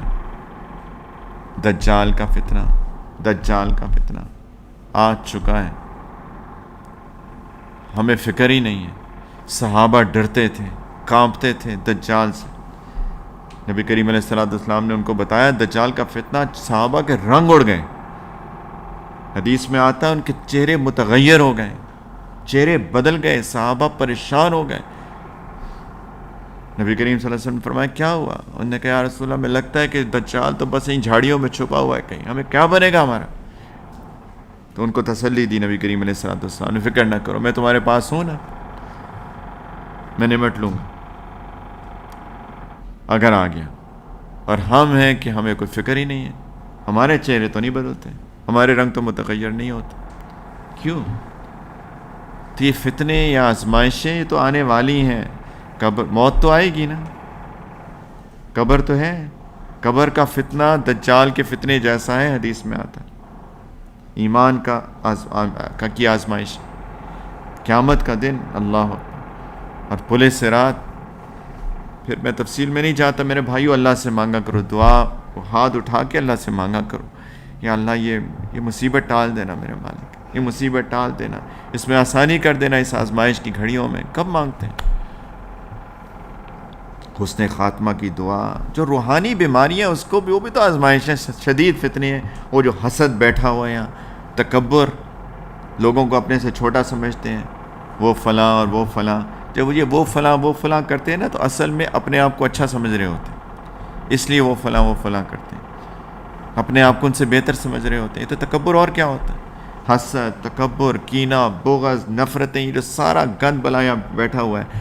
نہیں نکل رہا تو اللہ سے مانگ لو کہ اللہ نکال دیں عافیت کے ساتھ. تو تیسری چیز دعا. نمبر 1 بلاؤں کو ٹالنے کے لیے گناہ چھوڑ دو، ایک ایک چھوڑ دو. نمبر 2 استغفار میں لگ جاؤ. نمبر 3 دعاؤں کا اہتمام کرو. نمبر 4 اللہ کے راستے میں خرچ کرو. اللہ کے راستے میں خرچ کرو، اللہ کے راستے میں خرچ کرو، اور دل کھول کے خرچ کرو، بخل سے نہیں کرنا۔ دل اتنے ہمارے دل ہیں، کنجوس، مکھی چوس، استغفر اللہ۔ کہ ایک بڑے عالم ہیں، انہوں نے بخل کے اوپر 2 والیومز کے اندر اتنی بڑی کتاب لکھی ہے، اس میں کہانی لکھی ہے انہوں نے، سنا دوں کہ نہ سنو؟ کہتے ہیں ایک بڑا بخیل آدمی تھا، شدید، تو اس کے گھر مہمان آئے تو اس نے اپنے بیٹے کو کہا کہ جاؤ مہمانوں کے لیے گوشت لے کے آؤ۔ تو بڑی دیر کے بعد آیا بیٹا اور ہاتھ میں پانی کی بوتل۔ تو نے کہا یہ کیا کیا؟ تو اس نے کہا کہ میں گیا تھا گوشت والے کی دکان پہ، تو میں نے اس سے کہا اچھا گوشت دینا۔ اس نے کہا ایسا اچھا گوشت دوں گا، اتنا نرم ملائم جیسے پنیر۔ تو اس نے کہا پھر گوشت کیا خریدا، پنیر خرید لیتا ہوں۔ کہتا میں چل کے پنیر کی دکان پہ گیا، تو میں نے کہا پنیر دے دو لیکن اچھا دینا۔ اس نے کہا ایسا پنیر دوں گا جیسے شہد ہوتا ہے۔ تو اس نے کہا پنیر کیا خریدنا، شہد خرید لیتا ہوں۔ تو کہتا پھر میں چل کے گیا پنیر شہد والے کی دکان پہ، سے کہا شہد دے دو اور اچھا دینا۔ اس نے کہا ایسا زبردست نرم دوں گا جیسے پانی۔ تو میں نے کہا شہد کیا خریدنا، پانی خرید لیتا ہوں۔ تو پانی لے آیا ہوں۔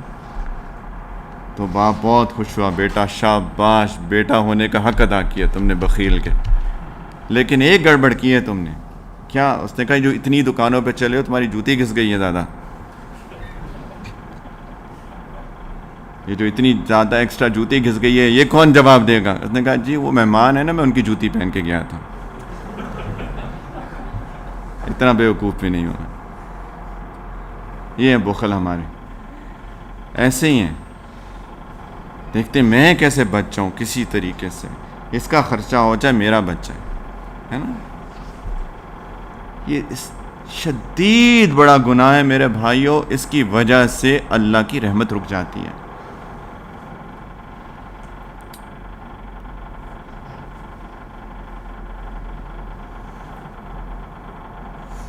السخی قریب من اللہ، قریب من الناس، قریب من الجنہ، بعید من النار۔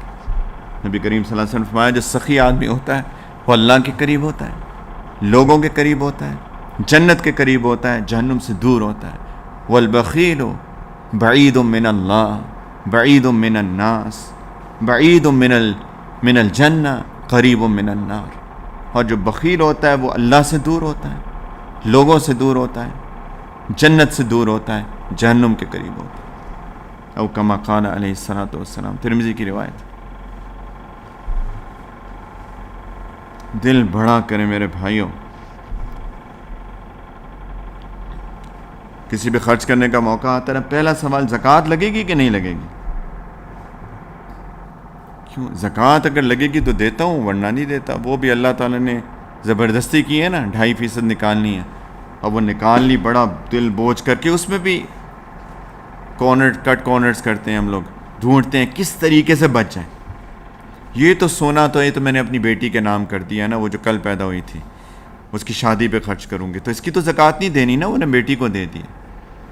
اور کل بیٹی بڑی ہوتی ہے نا، 15 سال کی ہوگی، بالغ ہوگی، وہ اگر ماں سے کہے نا ماں آپ نے تو میرا سونا رکھا ہوا ہے تو آپ مجھے دے دیں، میرا ہے نا، آپ نے مجھے مالک بنایا۔ نہیں، میں نہیں دے سکتی۔ کیوں نہیں دے سکتی؟ میرا ہے بھائی۔ اصل میں اس کو نہیں دیا ہوتا، کیونکہ اگر اس کو مالک بنایا ہوتا تو آج بالغ ہوئی ہے تو اس کو تصرف کا اختیار ہے۔ ملکیت تو یہی ہوتی ہے کہ آپ ٹھیک ہے وہ چھوٹی یا نہ ہاتھ میں پکڑائیں، کوئی ضائع کر دے گی، لیکن اب وہ بڑی ہو گئی ہے، وہ مانگتی ہے، آپ اس کو دیں، وہ جو مرضی کرے، اس کو اللہ کے راستے میں خرچ کرے، اس کے وہ کپڑے خریدے، وہ اس کا سونا ہے، اس کی مرضی۔ مشورہ دے دیں بیٹی میں چاہتی ہوں کہ شادی پہ خرچ کر لینا، ابھی نہ کرو، لیکن مشورے کی حد تک ہے، وہ تو مالک ہو چکی، آپ دیں، لیکن نہیں دیتی، اس کا مطلب وہ خود مالک ہوتی ہے، پچھلے 15 سال میں اس کی زکوٰۃ بھی نہیں دی اس نے۔ ایسے زکوٰتیں روکتے ہیں، ڈرنے کا مقام ہے۔ یہ وبائیں اسی لیے آ رہی ہیں میرے بھائیوں، میں نے کیا کہا تھا، نہ وراثت میں حق دیتے ہیں بچیوں کو، نہ زکوٰۃ دیتے ہیں، اسی لیے تو پھر اللہ کی ناراضگی آتی ہے۔ اتنے چھوٹے چھوٹے دل ہیں، زکوٰۃ کیلکولیٹ کرنے میں بھی اتنی بددیانتیاں کرتے ہیں، اور وہ بھی اتنے بوجھ والے دل سے اس کو کیلکولیٹ کرتے ہیں، اور اس کے علاوہ ایک پائی نہیں خرچ کرنا چاہتے۔ اتنے چھوٹے دل ہیں. کدھر ہے ایمان؟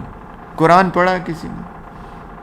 قرآن ہی پڑھ کے دیکھ لو میرے بھائیوں، حدیث مبارکہ پڑھ کے دیکھو، خرچ کرنے پہ کیا ملتا ہے. الشیطان یعدکم الفقر ویأمرکم بالفحشاء. یہ جو آتی ہے نا سوچ کہ دو میں سے ایک نکال دوں گا تو ایک ہو جائے گا، اللہ تعالیٰ فرماتے ہیں یہ شیطان تمہیں کہتا ہے، کہتے ہیں کہ تمہارے پاس تو کچھ نہیں رہنے والا اور تمہیں فحاشی کے کاموں میں لگاتا ہے. یہ شیطان ہے. اللہ تعالیٰ تو مغفرت کا وعدہ کرتے ہیں اگر خرچ کرو گے. بلاؤں کو روکتا ہے صدقہ، اللہ کے راستے میں خرچ کرنا اخلاص کے ساتھ ہونا چاہیے، آداب کے ساتھ ہونا چاہیے. نبی کریم علیہ السلام نے فرمایا کہ باکروا بالصدقہ فإن البلاء لا يتخطاها، کہ اللہ کے راستے میں خرچ کرنے میں جلدی کرو کیونکہ بلائیں اور مصیبتیں اس سے آگے نہیں بڑھ سکتی. جو بلا آ رہی ہوتی ہے ہم اللہ کے راستے میں خرچ کرتے ہیں، روک لیتی ہے، جا کے رک جاتی ہے وہیں پہ، بیریئر بن جاتی ہے اللہ کے راستے میں خرچ کرنا. نبی کریم صلی اللہ علیہ وسلم نے ایک جگہ فرمایا کہ داؤ مرضاکم بالصدقہ، اپنے مریضوں کا علاج کرو اللہ کے راستے میں خرچ کر کے. کوئی گھر میں بیمار ہے ضرور لے کے جاؤ اس کو ہاسپٹل، اینٹی بائیوٹکس بھی دو، لیکن ساتھ میں کچھ اللہ کے راستے میں خرچ بھی کرو. وہ اس کی دوائیں، اس کی علاج کرو اللہ کے راستے میں خرچ کر کے. یہ بلائیں روکتی ہیں اللہ کے راستے میں خرچ کرنا. ایک حدیث ہے بہت، ترمذی میں ہے، نبی کریم صلی اللہ علیہ وسلم نے فرمایا کہ جب اللہ تعالیٰ نے پہاڑوں کو پیدا کیا تو فرشتوں کو تعجب ہوا، اتنے مضبوط پہاڑ، ہمالیاز، اتنے زبردست تخلیق. تو اللہ تعالیٰ سے پوچھا فرشتوں نے کہ یا اللہ، اے ہمارے رب، کوئی آپ کی مخلوق میں ان پہاڑوں سے زیادہ طاقتور کوئی چیز ہے؟ تو اللہ تعالیٰ نے فرمایا ہاں ہے، لوہا، حدید. وہ پہاڑوں سے بھی زیادہ مضبوط ہے، لوہے کی بنی ہوئی کرینوں سے پہاڑ بھی توڑ دیتی ہے. تو فرشتوں نے کہا اللہ، آپ کی مخلوق میں لوہے سے بھی کوئی زیادہ طاقتور چیز ہے؟ اللہ تعالیٰ نے فرمایا ہاں ہے، آگ ہے. آگ لوہے سے بھی زیادہ طاقتور ہے، لوہا بھی پگھلا دیتی ہے. یہ تو میں تفصیل کے لیے بتا رہا ہوں. نے کہا ہاں آگ. فرشتوں نے پوچھا کہ یا اللہ، اے ہمارے رب، آگ سے بھی زیادہ طاقتور مخلوق آپ نے کوئی بنائی ہے؟ تو اللہ تعالیٰ نے فرمایا ہاں، پانی. پانی آگ کو بھی بجھا دیتی. پوچھا ہے اللہ، کوئی پانی سے بھی زیادہ طاقتور مخلوق ہے؟ نے کہا ہاں، ہوا ہے. ہوا پانی کے رخ بھی موڑ دیتی ہے. ہوا بہت خطرناک چیز ہے. پانی بھی بہت طاقتور ہے. کبھی کہیں پانی آ جائے نا، کنٹرول نہیں ہوتا. گھر میں ایک نلکا ٹوٹ جائے نا، ایک پائپ ٹوٹ جائے تو اس کو روک نہیں سکتا کوئی. اتنا زبردست پریشر سے آتا ہے، باقی سمندر کون روکے گا، دریا کون روکے گا. پانی سے زیادہ طاقتور ہوا. پوچھا یا اللہ، کیا آپ کی مخلوق میں ہوا سے بھی کوئی طاقتور چیز ہے؟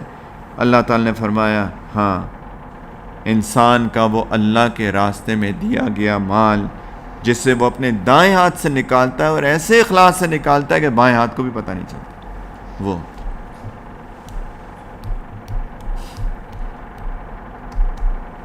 اس سے بھی زیادہ طاقتور چیز. اس پہ علماء نے ایک توجیہ کی ہے. کیا فرمایا؟ پہاڑ، لوہا، آگ، پانی، ہوا، ان سب سے طاقتور چیز اللہ کے راستے میں ہوئے اخلاص کے ساتھ دیا ہوا مال ہے. یہ جتنی بلائیں آتی ہیں، جب زلزلے آتے ہیں، جب اور قسم کی بلائیں آتی ہیں، جب آگ لگ جاتی ہے، جب طوفان آ جاتے ہیں، جب آندیاں چل جاتی ہیں، اللہ کے راستے میں اخلاص سے دیا، میں بار بار اخلاص سے دیا ہوا مال کہہ رہا ہوں، اخلاص سے دیا ہوا مال ان ساری بلاؤں کو ٹال دیتا ہے، کیونکہ یہ سب سے زیادہ طاقتور چیز ہے. عجیب مضمون ہے اس حدیث کا. تو میرے بھائیوں، دل کو بڑا کرو، دل کو بڑا کرو، دل کو بڑا کرو.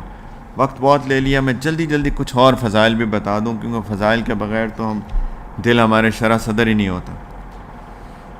قرآن کہتا ہے وَمَا أَنفَقْتُم مِّن شَيْءٍ فَهُوَ يُخْلِفُهُ وَهُوَ خَيْرُ الرَّازِقِينَ. جو بھی تم خرچ کرو گے اس کا اللہ خلیفہ دیں گے. 10 خرچ کرو گے نا 10 آئے گا. 5000 خرچ کرو گے 5000 آئے گا. 10,000 کرو گے 10,000 آئے گا. وَهُوَ خَيْرُ الرَّازِقِينَ، اللہ بہترین رزق دینے والے ہیں۔ ایک ترمذی کی حدیث ہے، جو ابھی مجھے استحضار ہوا تو میں کتاب پکڑ لایا۔ امام ترمذی رحمۃ اللہ علیہ ایک سند کے ساتھ اپنے استاد عبد الرحیم بن حازم البلخی رحمۃ اللہ علیہ سے روایت کرتے ہیں، کہتے ہیں کہ وہ روایت کرتے ہیں مکی بن ابراہیم سے، یعنی دو واسطوں سے امام ترمذی سند کے ساتھ یہ واقعہ بتاتے ہیں۔ یہ طرح سنی سنائی کہانیاں اپنی حدیث کی کتاب کے اندر دو سندوں سے ایک واقعہ بیان کرتے ہیں۔ کہتے ہیں کہ ہم ابن جریج کے پاس بیٹھے ہوئے تھے، کوئی بڑے عالم بزرگ، کہتے ہیں کہ ایک سائل آیا، کوئی مانگنے والا آیا، تو ابن جریج نے، جو ان کا کوئی سیکٹری تھا، خزانچی تھا، جو مال ان کے پرسنل میٹرز دیکھتا تھا، انہوں نے اپنے خازن سے کہا کہ اس کو 1 دینار دے دو۔ وہ مانگ رہا ہے کہ اس کو 1 دینار دے دو، تو خازن کہتا ہے کہ جی 1 ہی دینار رہ گیا اب، اور اگر وہ دے دیا، ان اعطیتہ، اگر میں نے اس کو دے دیا، لجعت و عیالک، آپ بھی بھوکے مریں گے، آپ کے بال بچے بھی بھوکے مر جائیں گے، اور ہے ہی نہیں کچھ، 1 دینار ہے بس۔ ان کو یاد دلایا بے حیثیت ہے ان کے فائنینس مینیجر، فائنینس سیکٹری۔ بہت غصہ آیا ابن جریج کو۔ قال فغضب، بہت ناراض ہوئے۔ قال اعطہ، میں نے تمہیں کہا ہے دے دو۔ تو جو مکی بن ابراہیم جو بتا رہے ہیں، کہتے ہیں کہ ہم ابن جریج کے پاس ہی بیٹھے ہوئے تھے، وہیں بیٹھے ہوئے تھے۔ اذ جاءہ رجل بکتاب من سرۃ، کہ ایک شخص آیا ایک خط لے کر اور ایک تھیلی لے کر، کہتے ہیں ان کے کسی دوست نے اس کو بھیجا تھا۔ کہتے اس خط میں لکھا ہوا تھا کہ انی قد بعثت 50 دینارا، کہ میں آپ کو تحفتاً 50 دینار بھیج رہا ہوں۔ تو کہتے ہیں کہ ابن جریج نے وہ تھیلی کھولی اور اس کو گنا، تو وہ تھے 51 فعدها فاذا هي 51 دینار، 51 تھے۔ تو کہتے ہیں وہ تھیلی اپنے خزانچی کو پکڑائی اور کہا کہ دیکھو اللہ نے تمہیں وہ ایک بھی واپس کر دیا، اور اس کے علاوہ 50 اور بھی دے دیے۔ میں یہ کتاب سے اس لیے پڑھ رہا ہوں تاکہ کہیں کہ کوئی بنی بنائی کہانی تو نہیں بتا رہا۔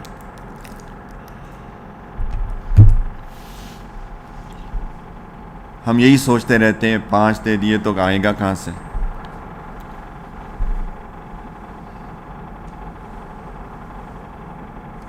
ایک حدیث مبارکہ جو یقین جانے، سنن ترمذی کی روایت امام باب الزکوٰۃ کے اندر، کہ ان الصدقۃ لتطفئ غضب الرب وتدفع میتۃ السوء۔ اللہ اکبر۔ یہ جو اللہ ناراض ہے نا، جس کی وجہ سے یہ بلائیں آئی ہوئی ہیں، اللہ کے راستے میں خرچ کرنے سے نبی کریم علیہ السلام فرماتے ہیں کہ اللہ کے غصے کو ٹھنڈا کرتا ہے، اور بہت بڑی بات، بری موت سے بچاتا ہے۔ بری موت سے بچاتا ہے۔ بری موت کا مطلب نہیں ہے کہ ایکسیڈنٹ میں فوت ہو گیا، یہ کوئی بری موت نہیں ہوتی، اللہ عافیت سے رکھے، لیکن اس کو بری موت نہیں کہتے۔ جہاز کریش ہو گیا تو اس کو بری موت نہیں کہتے، معاذ اللہ، اللہ عافیت سے رکھے۔ جنید جمشید رحمۃ اللہ علیہ شہید، ان کا جہاز کریش ہوا تو لوگوں نے مجھے میسج کیے، اتنا نیک آدمی، اس کے ساتھ یہ ہو گیا تو ہمارا کیا بنے گا؟ تو کیا ہو گیا اس کے ساتھ؟ شہید ہو گیا میرے بھائیوں۔ لوگ سمجھتے ہیں کہ یہ بری موت ہے۔ عافیت اللہ رکھے، لیکن اس کو بری موت نہیں کہتے۔ بری موت کیا ہوتی ہے؟ کہ انسان موت کے وقت کلمہ پڑھنا چاہے، زبان فریز ہو جائے، یہ بری موت، معاذ اللہ۔ ایمان نکل جائے موت کے وقت، یہ بری موت، معاذ اللہ۔ کسی گناہ میں پڑے ہوئے موت آ جائے، یہ بری موت، معاذ اللہ۔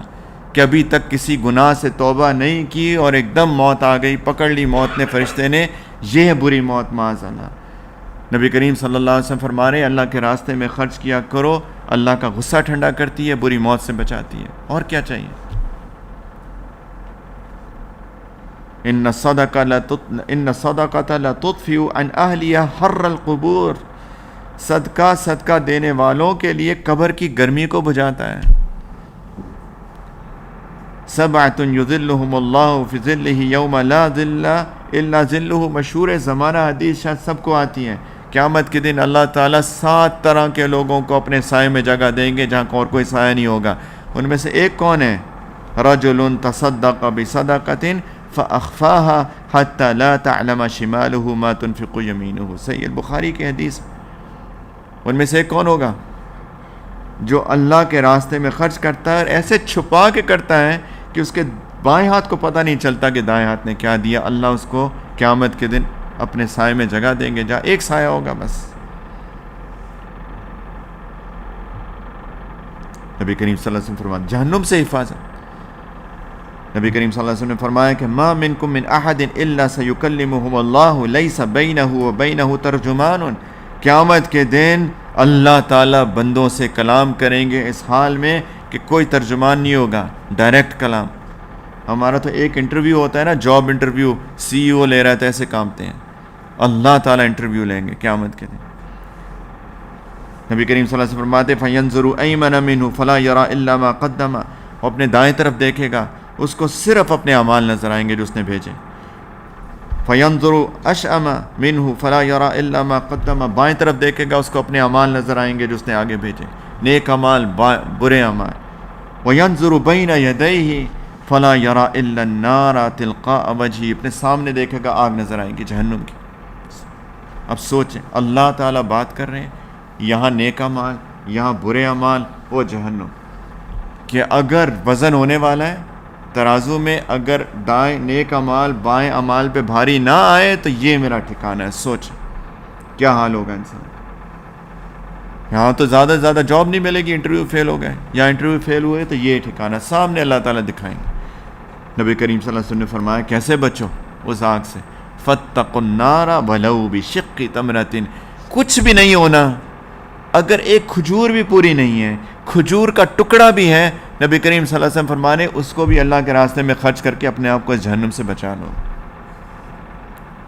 کچھ بھی نہیں ہے تو ایک کھجور ہے, ٹکڑا ہے, وہ بھی دے دو, لیکن جہنم سے بچاؤ اپنے آپ کو اللہ کے راستے میں خرچ کر کے.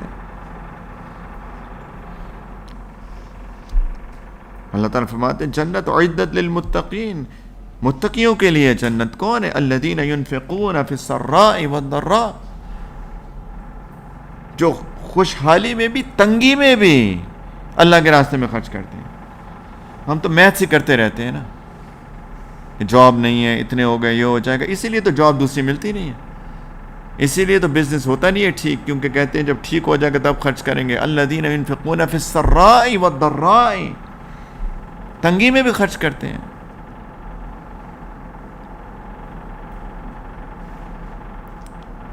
تزکیے چاہتے ہیں, ان صدقۃ المسلم تزید فی العمر. مسلمان کا اللہ کے راستے میں خرچ کرنا عمر میں اضافہ کرتا ہے. یہ برکت بھی ہو سکتی ہے, یہ بھی ہو سکتا ہے اللہ واقعی عمر زیادہ دے دیں نیکیوں کی توفیق کے ساتھ. وتمنع میتۃ السوء. بری موت کو روکتا ہے. ویذھب اللہ بها الکبر والفخر. اللہ تعالیٰ اس اللہ کے راستے میں خرچ کرنے کی برکت سے روحانی بیماریاں دور کرتے ہیں, کبر کو, فخر کو مٹا دیتے ہیں. کتنی فضائل بتاؤں میرے بھائیو. اور جس کو خرچ کرتے ہیں, جس کو کسی کو اگر دیں, ہدیہ دیں, کسی غریب کی مدد کریں, کیا ہوتا ہے؟ وہ خوش ہو جاتا ہے نا. خوش کرنا چاہیے کہ نہیں کرنا چاہیے لوگوں کو؟ کیا ملتا ہے؟ احب الاعمال الی اللہ تعالی سرور تدخلہ علی مسلم. اللہ کے کو سب سے زیادہ محبوب عمل کسی مسلمان کو خوش کرنا ہے, کسی مسلمان کو خوش کرنا ہے. کبھی کیا ہے؟ غم ہی دیتے ہیں, تکلیف ہی دیتے ہیں, پریشانی کرتے ہیں, دل چھوٹا ہی کرتے ہیں. کبھی خوش بھی کیا کرے لوگوں کو. ایک عالم نے واقعہ لکھا ہے, کہیں انہوں نے پڑھا ہے, کسی نے, جو پرانے سعودی عرب کے ایک بادشاہ تھے ملک عبدالعزیز رحمۃ اللہ علیہ, اس وقت تیل ویل نہیں نکلا ہوا تھا. کہتے ہیں کہ ان کے بیٹے نے غالباً بتایا, عالم نے پڑھا, باقاعدہ تحریر ان کی پڑھی ہے, خود بتاتے ہیں. کہتے ہیں کہ انہوں نے, وہ جو بادشاہ تھے, انہوں نے اپنا مجلس سجائی, جس طرح ماشاءاللہ یہاں بھی مجلس سجتی ہے, لوگوں کو بلاتے ہیں, ان کی کوئی پریشانی ہوتی ہے. ایک عورت آئی غریب سی, تو اس وقت کی بات ہے جب وہ یہ نہیں تھا جو اب ہے, اللہ نے تو بہت دیا. کہتے ہیں کہ ان کے بیٹے نے بتایا، لکھا کہ میرے والد صاحب نے مجلس سجائی، ایک عورت آئی بہت غریب بوڑھی عورت، تو انہوں نے کہا کہ اس کی مدد کی جائے، تو اس کو مدد کی، بہت مدد کی. تو کہتے ہیں وہ دعا دے کے گئی، اللہ یفتح علیک کنوز الارض، کہ اللہ آپ کے لیے زمین کے خزانے کھول دیں. دل سے نکلی تو کہتے ہیں شاید اللہ نے اس بوڑھی اس غریب عورت کی دعا قبول کی، جو اس کے دل کو خوشی ہوئی اور جو دل سے دعا نکلی، شاید اللہ نے زمین کے خزانے کھول دیے اس ایک عورت کی دعا کی برکت سے، اللہ جانے. تو میرے بھائیوں، فقر کا اندیشہ مت کریں، سیریسلی. مال خرچ کرنے سے نبی کریم صلی اللہ علیہ وسلم نے کہا مال خرچ کرنے سے کم نہیں ہوتا، مال خرچ کرنے سے کم نہیں ہوتا. 5,000 میں سے 3,000 دیں گے، وہ 2,000 نہیں ہوں گے، وہ 5 سے زیادہ ہوں گے. کتنے ہوتے ہیں آپ کے اخلاص پہ ڈیپینڈ کرتا ہے. 5 تو ہوں گے ہی ہوں گے، واپس تو ہوگا ہی ہوگا. قرآن نے کہا اس کا واپس تو ملے گا ہی ملے گا، قرآن کہہ رہا ہے وہ تو ملے گا اس کے، لیکن اس پہ زیادتی بھی ہوگی، وہ آپ کے اخلاص پہ ڈیپینڈ کرتا ہے کتنی ہوگی. پکی بات ہے، لکھ لیں، میرے کہنے پہ نہ لکھیں، قرآن اور حدیث کے کہنے پہ لکھیں. اب میں صحابہ کے واقعات بتانا شروع کر دوں تو آپ کہیں گے کہ بہت ہو گئی. ساروں کو پتہ ہے ابو بکر رضی اللہ عنہ وہ کیسے خرچ کرتے تھے، کیسے خرچ کرتے تھے. غزوہ تبوک کے موقع پہ سارا مال لے آئے. ابو بکر کیا چھوڑ کے آئے گھر والوں کے لیے؟ کہتے ہیں اللہ اور اللہ کے رسول کو چھوڑ آیا ہوں. پروانے کو چراغ ہے، بلبل کو پھول بس، صدیق کے لیے ہے خدا کا رسول بس. سیدنا عمر آدھا مال لے آئے، سیدنا عثمان اتنا کچھ لے کے آئے. نبی کریم صلی اللہ علیہ وسلم اتنا خوش ہوئے، ان کو دعا دی ایک طرح کی. انہوں نے کہا ما علی عثمان ما عمل بعد هذه، یہ جو کاج قربانی دی ہے نا عثمان نے، اس کے بعد جو مرضی کرے اس میں کوئی پکڑ نہیں ہے عثمان کی. کیا دل سے خوشی ہوئی ہوگی.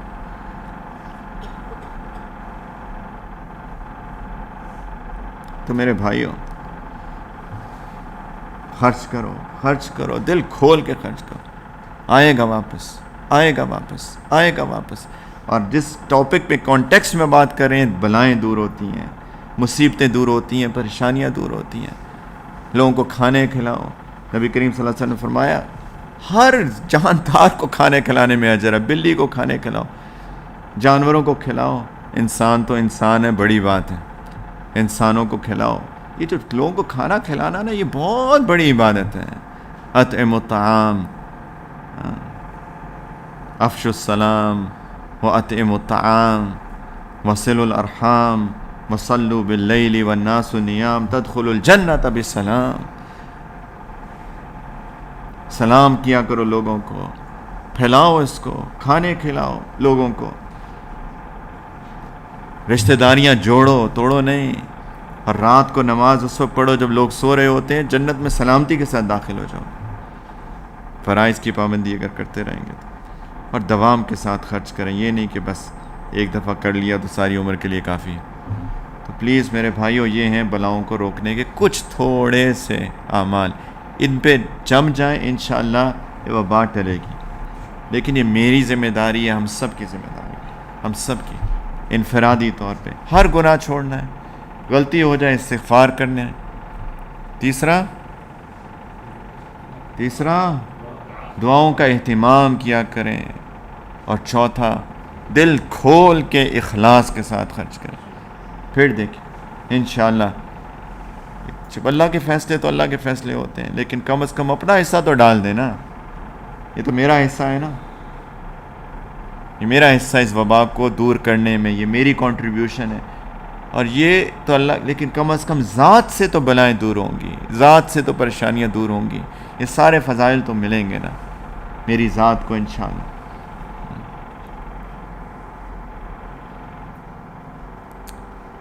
پتہ نہیں واقعہ کتنا سچا ہے، لیکن میں نے کئی کتابوں میں پڑھا ہے تو ذکر کر دیتا ہوں کہ جب ابراہیم علیہ السلام کو آگ میں ڈالا گیا نا، آگ جلائی گئی، تو ایک پرندہ اپنے چونچ میں ایک پانی لے کر جا رہا تھا. تو اسے پوچھا کہ تم کہاں جا رہے ہو؟ انہوں نے کہا آگ بجھانے۔ کیسی آگ؟ جس کے قریب نہیں کوئی پھٹک سکتا، جس پہ ابراہیم علیہ السلام کو منجنیق میں ڈال کے پھینکا جا رہا ہے، اتنی ایسی آگ کہ تمہاری اس چونچ کے پانی سے کیا ہوگا؟ اس کا مجھے بھی پتہ ہے کچھ نہیں ہوگا، لیکن میرا حصہ تو پڑ جائے گا نا، میرا حصہ پڑ جائے گا۔ قیامت کے دن جب ہوگا کہ اس وبا کو ٹالنے میں کیا حصہ کردار ادا کیا کیا تم نے؟ اپنی ویکسین لگا لی، بس اپنا ماسک پہن لیا، لوگوں کے لیے کیا کیا؟ تو یہ میرا حصہ ہے، یہ ہمارا حصہ ہے انشاءاللہ۔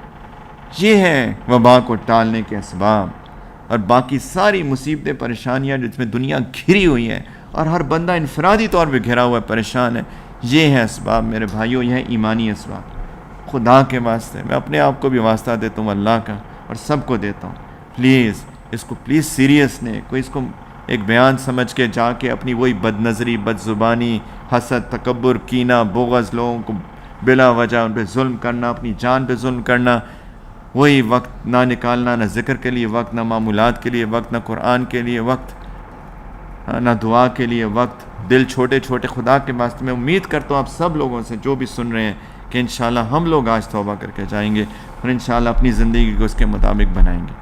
میں بھی تہیہ کرتا ہوں انشاءاللہ، آپ سب لوگ بھی تہیہ کریں اور صدق کے دل سے توبہ کرتے ہیں، میں بھی کرتا ہوں، آپ بھی کریں۔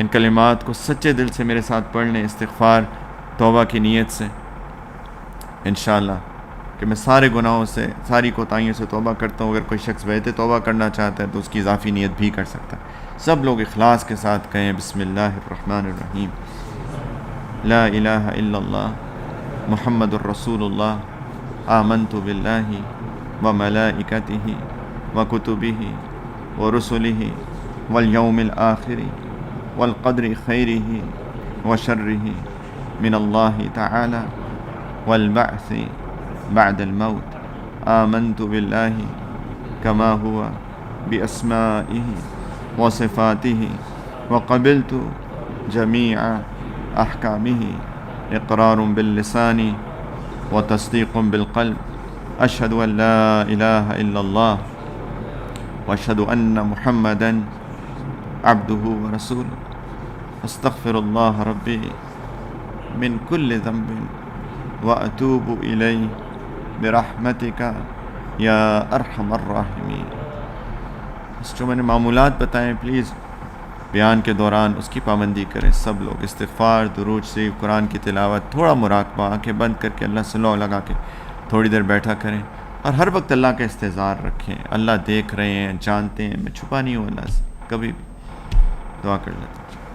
الحمدللہ رب العالمین، اللہم صلی علی سیدنا محمد وعلی آل سیدنا محمد وبارک وسلم، اللہم صلی علی سیدنا محمد وعلی آل سیدنا محمد وبارک وسلم، اللہم صلی علی سیدنا محمد وعلی آل سیدنا محمد وبارک وسلم، جزا اللہ عنا سیدنا محمد صلی اللہ علیہ وسلم ما هو اہلہ، یا حی یا قیوم برحمتک نستغیث، یا حنان یا منان یا بدیع السماوات والارض یا ذا الجلال والاکرام، یا رحمان یا رحیم یا کریم یا ودود یا وہاب یا ستار، یا حفیظ یا مؤمن یا ہادی یا شافی الامراض یا غافر الذنب یا قابل التوب یا دافع البلاء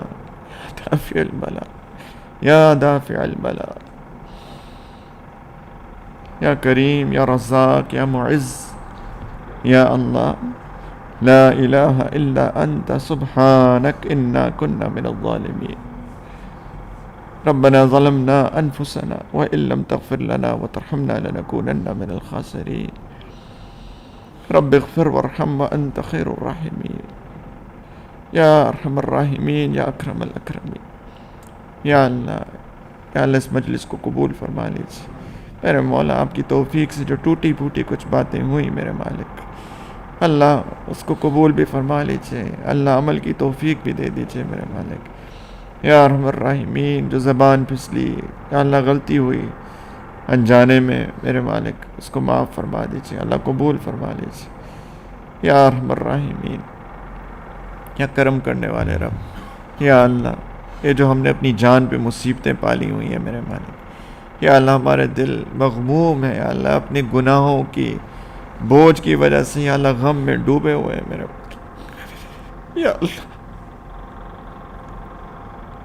اللہ معاف کر دیجئے میرے مولا، یا اللہ یہ بوجھ اٹھا دیجئے میرے مالک، یا اللہ اس گناہوں کے بوجھ کو اٹھا دیجئے، اللہ اس دل کو ایک فرحت عطا فرما دیجئے میرے مالک، یا اللہ اس دل کے اندر ایک اطمینان کی کیفیت عطا فرما دیجئے، الا بذکر اللہ تطمئن القلوب کی کیفیت عطا فرما دیجئے میرے مالک، یا اللہ اپنے اوپر ظلم کر کے، یا اللہ گناہ کر کے، غلطیاں کر کے میرے مالک، یا اللہ اندر ظلمت بھر چکی میرے مولا، اندھیرے پھیل چکے میرے مالک،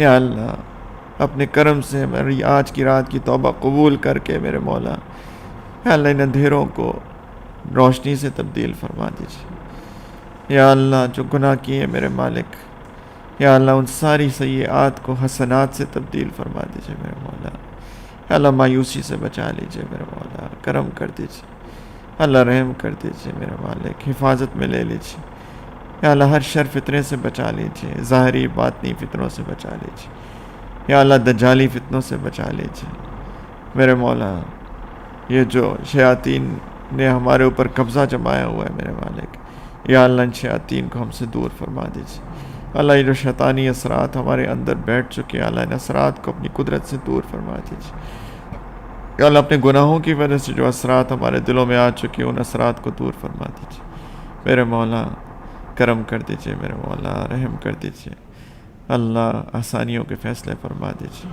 اللہ کرم کے فیصلے فرما دیجیے، اللہ یا اللہ یا اللہ ساری بلائیں ساری مصیبتیں دور فرما دیجیے، یا اللہ جو پریشانیاں ہیں ساری پریشانیاں دور فرما دیجیے، اللہ رزق کی تنگی کو دور فرما دیجیے، اللہ قرضوں کے واپس کرنے کی سبیل پیدا فرما دیجیے، یا اللہ باقی جو لوگ بیمار ہیں یا اللہ سب کو صحت کاملہ عاجلہ مستمرہ عطا فرما دیجیے، اللہ اس وبا کو ٹال دیجیے میرے مولا، اس وبا کو ٹال دے میرے اللہ، اس وبا کو ٹال دیجیے میرے مولا، اس وبا کو ٹال دیجیے میرے مولا، جو بیمار ہیں ان کو صحت عطا فرما دیجیے، یا اللہ باقی جو لوگ بھی بیمار ہیں اس وبا کے علاوہ بھی میرے مالک آپ ان کو صحت کاملہ عاجلہ مستمرہ عطا فرما دیجیے، جو بھی کسی بھی سفلی شیطانی اثر کا شکار ہیں، جادو کے اثر کا شکار ہیں، حسد کے اثر کا شکار ہیں، بری نظر کا شکار ہیں یا کوئی اور وجہ، اللہ سب کو ان اثرات سے نجات دے کے صحت کاملہ عاجلہ مستمرہ عطا فرما لیجیے، اللہ ہمارے گھر والوں کی بھی حفاظت فرمائیے، اللہ ہماری اولاد کی حفاظت فرمائیے، ہماری نسلوں کی حفاظت فرمائیے،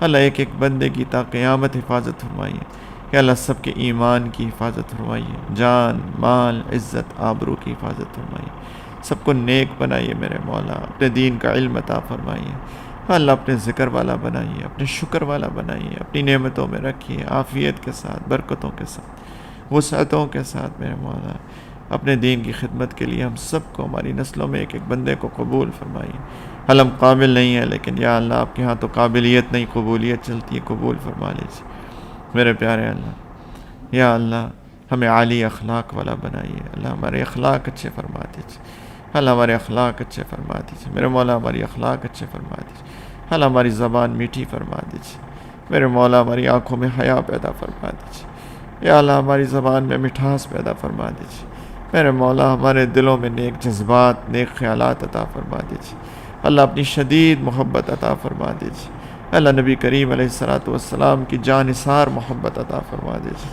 اللہ قرآن کی حلاوت عطا فرما دیجیے، سجدوں کا سرور عطا فرما دیجیے، نماز کی خشیت عطا فرما دیجیے، یا اللہ ہمارے والدین کو بھی پورا اجر عطا فرمائیے، رب ارحمہما کما ربیانی صغیرا، میرے مولا ہمارے والدین اور ہمارے عزیز اقارب میں سے، ہمارے مشائخ اساتذہ کرام اسلاف ایمان والوں میں سے جو بھی آپ کے پاس آ چکے میرے مولا، سب کی مغفرت فرما کے انہیں قرب کے اعلیٰ درجات عطا فرما دے، ہمارے والدین میں سے جو حیات ہے میرے مولا، ان کی عمر میں، ان کی صحت میں، ان کے اعمال میں برکتیں عطا فرمائیے، یا اللہ ان کی غلطیوں سے درگزر فرمائیے، اللہ ان کی زندگی کے آخری حصے کو، زندگی کے ہم سب کے زندگی کے آخری حصے کو زندگی کا بہترین حصہ بنائیں، اور میرے مولا ہمیں اپنے والدین کی خدمت کی توفیق عطا فرمائیے، ان کو ہماری طرف سے راضی فرمائیے میرے مولا۔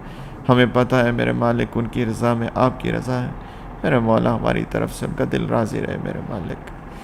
یا اللہ، یا اللہ، یا اللہ، یا اللہ ہمارے مہد کی بھی حفاظت فرمائیے یا اللہ، اس کو ما کان للہ یبقا کا مصداق بنائیے میرے مولا۔ اسباب غیب کے خزانوں سے عطا فرمائیے، ہمارے ذاتی ضروریات غیب کے خزانوں سے عطا فرمائیے اللہ، کسی کا محتاج مت فرمائیے اللہ، یا اللہ اپنے خزانوں سے عطا فرمائیے برکتوں، وسعتوں، عافیت کے ساتھ۔ ربنا آتنا فی الدنیا حسنہ وفی الآخرۃ حسنہ وقنا عذاب النار۔ یا اللہ ہمارے کابرین اسلاف سب کی حفاظت فرمائیے، امت کی حفاظت فرمائیے اللہ، یا اللہ سب کی حفاظت فرمائیے اللہ، اپنے جنود سے نصرت فرمائیے یا اللہ، ہمارے تینوں حرم کی حفاظت فرمائیے میرے مولا، ہمارے تینوں حرم کی حفاظت فرمائیے یا اللہ، بار بار زیارت کی توفیق عطا فرمائیے میرے مالک۔ یا اللہ حج ایک دفعہ پھر رک گیا میرے مولا ہمارے لیے، میرے مولا یہ ہماری کوتاہی اور غفلتوں کا نتیجہ ہے میرے مالک، کہ دوسرا سال ہے کہ یا اللہ دروازے بند ہیں میرے مولا، یا اللہ اپنے گھر کے دروازے کھول دیجئے میرے مولا۔